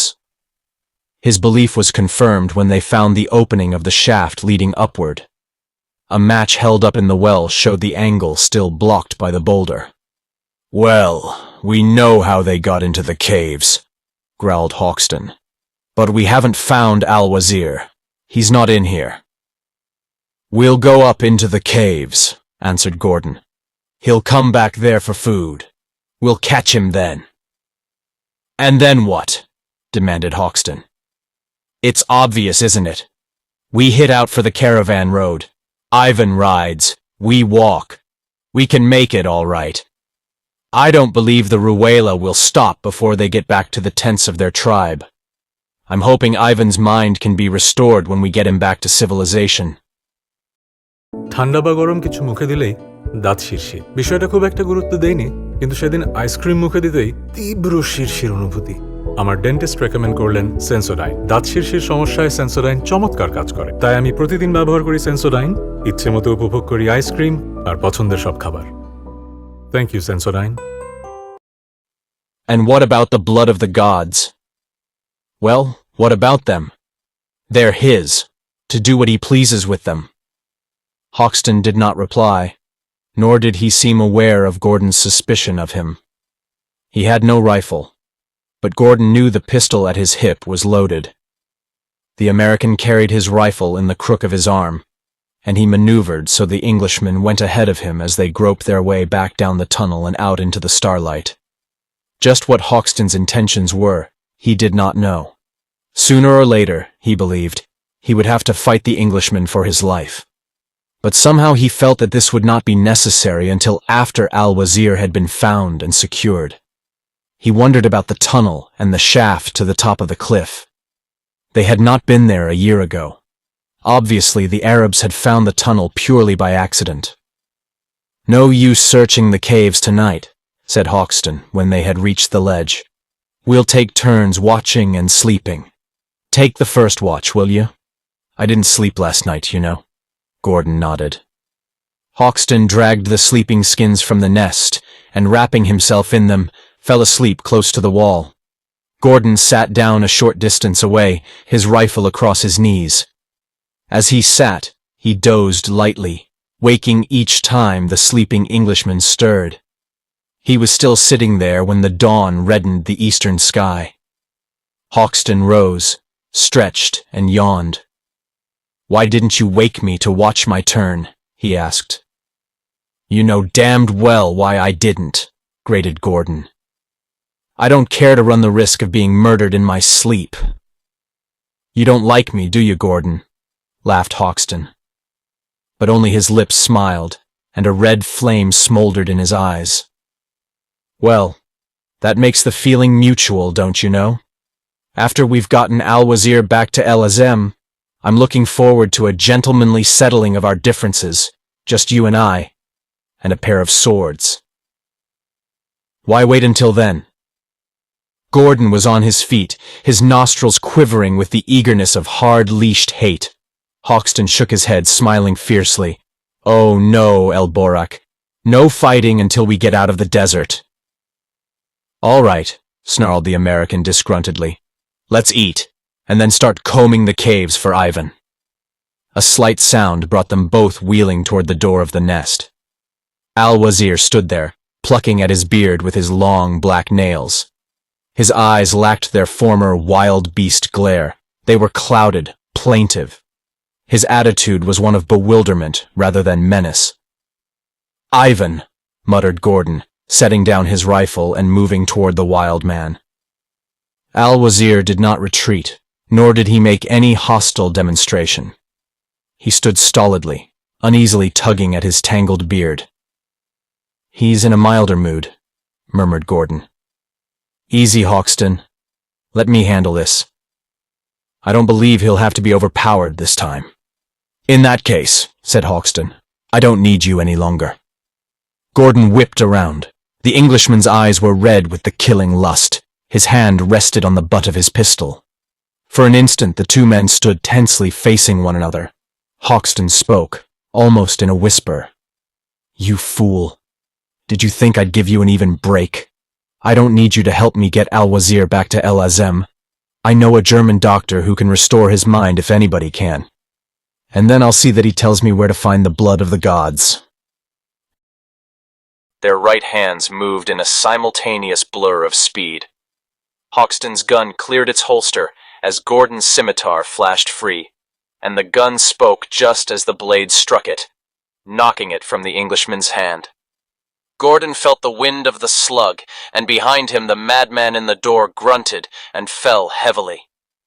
The pistol rang on the stone and bounced from the ledge, and Gordon cut murderously at Hoxton's head, his eyes red with fury. A swift, backward leap carried the Englishman out of range, and Hoxton tore out his scimitar as Gordon came at him in savage silence. The American had seen Al-Wazir lying limp in the doorway, blood oozing from his head. Gordon and Hoxton came together with a dazzling flame and crack of steel, in an unleashing of hard-pent passions, two wild natures athirst for each other's lives. Here was the urge to kill, loosed at last, and backing every blow. For a few minutes, stroke followed stroke too fast for the eye to distinguish, had any eye witnessed that onslaught. They fought with a chilled steel fury, a reckless abandon that was yet neither wild or careless. The clang of steel was deafening. Miraculously, it seemed, the shimmer of steel played about their heads, yet neither edge cut home. The skill of the two fighters was too well matched. After the first hurricane of attack, the play changed subtly. It grew, not less savage, but more crafty. The desert sun, that had lighted the blades of 1,000 generations of swordsmen, in a land sworn to the sword, had never shone on a more scintillating display of swordsmanship than this, where two aliens carved out the destinies of their tangled careers on a high-flung ledge between sun and desert. Up and down the ledge scruff and shift of quick-moving feet gliding, not stamping ring and clash of steel, meeting steel flame-lighted black eyes, glaring into flinty gray eyes. Flying blades turned crimson by the rising sun. Hoxton had cut his teeth on the straight blade of his native land, and he was partial to the point and used it with devilish skill. Gordon had learned sword fighting in the hard school of the Afghan mountain wars, with the curved tulwar, and he fought with no set or orthodox style. His blade was a lethal living thing that darted like a serpent's tongue or lashed with devastating power. Here was no ceremonious dueling with elegant rules and formalities. It was a fight for life, naked and desperate, and within the space of half a dozen minutes, both men had attempted or foiled tricks that would have made a medieval Italian fencing master blink. There was no pause or breathing spell, only the constant slither and rasp of blade on blade. Hoxton failing in his attempt to maneuver Gordon about so the sun would dazzle his eyes. Gordon almost rushing Hoxton over the rim of the ledge, the Englishman saving himself by a sidewise leap. The end came suddenly. Hoxton, with sweat pouring down his face, realized that the sheer strength in Gordon's arm was beginning to tell. Even his iron wrist was growing numb under the terrific blows the American rained on his guard. Believing himself to be superior to Gordon in pure fencing skill, he began the preliminaries of an intricate maneuver, and meeting with apparent success, feinted a cut at Gordon's head. El Borak knew it was a feint, but, pretending to be deceived by it, he lifted his sword as though to parry the cut. Instantly Hoxton's point licked at his throat. Even as the Englishman thrust, he knew he had been tricked, but he could not check the motion. The blade passed over Gordon's shoulder as the American evaded the thrust with a swaying twist of his torso, and his scimitar flashed like white steel lightning in the sun. Hoxton's dark features were blotted out by a gush of blood and brains. His scimitar rang loud on the rocky ledge. He swayed, tottered, and fell suddenly. His crown split to the hinges of the jawbone. Gordon shook the sweat from his eyes and glared down at the prostrate figure, too drunken with hate and battle to fully realize that his foe was dead. He started and whirled as a voice spoke weakly behind him. "The same swift blade as ever, El Borak." Al-Wazir was sitting with his back against the wall. His eyes, no longer murky nor bloodshot, met Gordon's levelly. In spite of his tangled hair and beard, there was something ineffably tranquil and seer-like about him. Here indeed was the man Gordon had known of old. Ivan, alive. But Hoxton's bullet, was that what it was? Al-Wazir lifted a hand to his head. It came away smeared with blood. "Anyway, I'm very much alive, and my mind's clear for the first time in God knows how long. What happened?" "You stopped a slug meant for me," grunted Gordon. "Let me see that wound." After a brief investigation, he announced, "Just a graze, plowed through the scalp and knocked you out. I'll wash it and bandage it." While he worked, he said tersely, "Hoxton was on your trail, after your rubies. I tried to beat him here, and Shelin, Ibi, and Mansour trapped us both. You were a bit out of your head, and I had to tie you up. We had a tussle with the Arabs and finally beat them off." "What day is it?" asked Al-Wazir. At Gordon's reply, he ejaculated, "Great heavens! It's more than a month since I got knocked on the head." "What's that?" exclaimed Gordon. "I thought the loneliness—" Al-Wazir laughed. "Not that, El Borak. I was doing some excavation work. I discovered a shaft in one of the lower caves, leading down to the tunnel. The mouths of both were sealed with slabs of rock. I opened them up, just out of curiosity. Then I found another shaft leading from an upper cave to the summit of the cliff, like a chimney. It was while I was working out the slab that sealed it that I dislodged a shower of rocks. One of them gave me an awful rap on the head. My mind's been a blank ever since, except for brief intervals, and they weren't very clear. I remember them like bits of dreams now. I remember squatting in the nest, tearing tins open and gobbling food, trying to remember who I was and why I was here. Then, everything would fade out again. I have another vague recollection of being tied to a rock in the cave, and seeing you and Hoxton lying on the ledge and firing. Of course, I didn't know either of you. I remember hearing you saying that if somebody was killed, the others would go away. There was a lot of shooting and shouting, and that frightened me and hurt my ears. I wanted you all to go away and leave me in peace. I don't know how I got loose, but my next disjointed bit of memory is that of creeping up the shaft that leads to the top of the cliff, and then climbing, with the stars over me and the wind blowing in my face. Heavens! I must have climbed over the summit of the hill and down the crags on the other side. Then I have a muddled remembrance of running and crawling through the dark, a confused impression of shooting and noise, and a man standing alone on a knoll and shouting. He shuddered and shook his head. When I try to remember what happened then, it's all a blind whirl of fire and blood, like a nightmare. Somehow I seem to feel that the man on the knoll was to blame for all the noise that was maddening me, and that if he quit shouting, they'd all go away and let me alone. But from that point, it's all a blind red mist. Gordon held his peace. He realized that it was his remark, overheard by Al-Wazir, that if Shalan, Ibi, and Mansour were slain, the Arabs would flee, which had taken root in the madman's clouded brain and provided the impulse, probably subconsciously, which finally translated itself into action. Al-Wazir did not remember having killed the sheikh, and there was no use distressing him with the truth.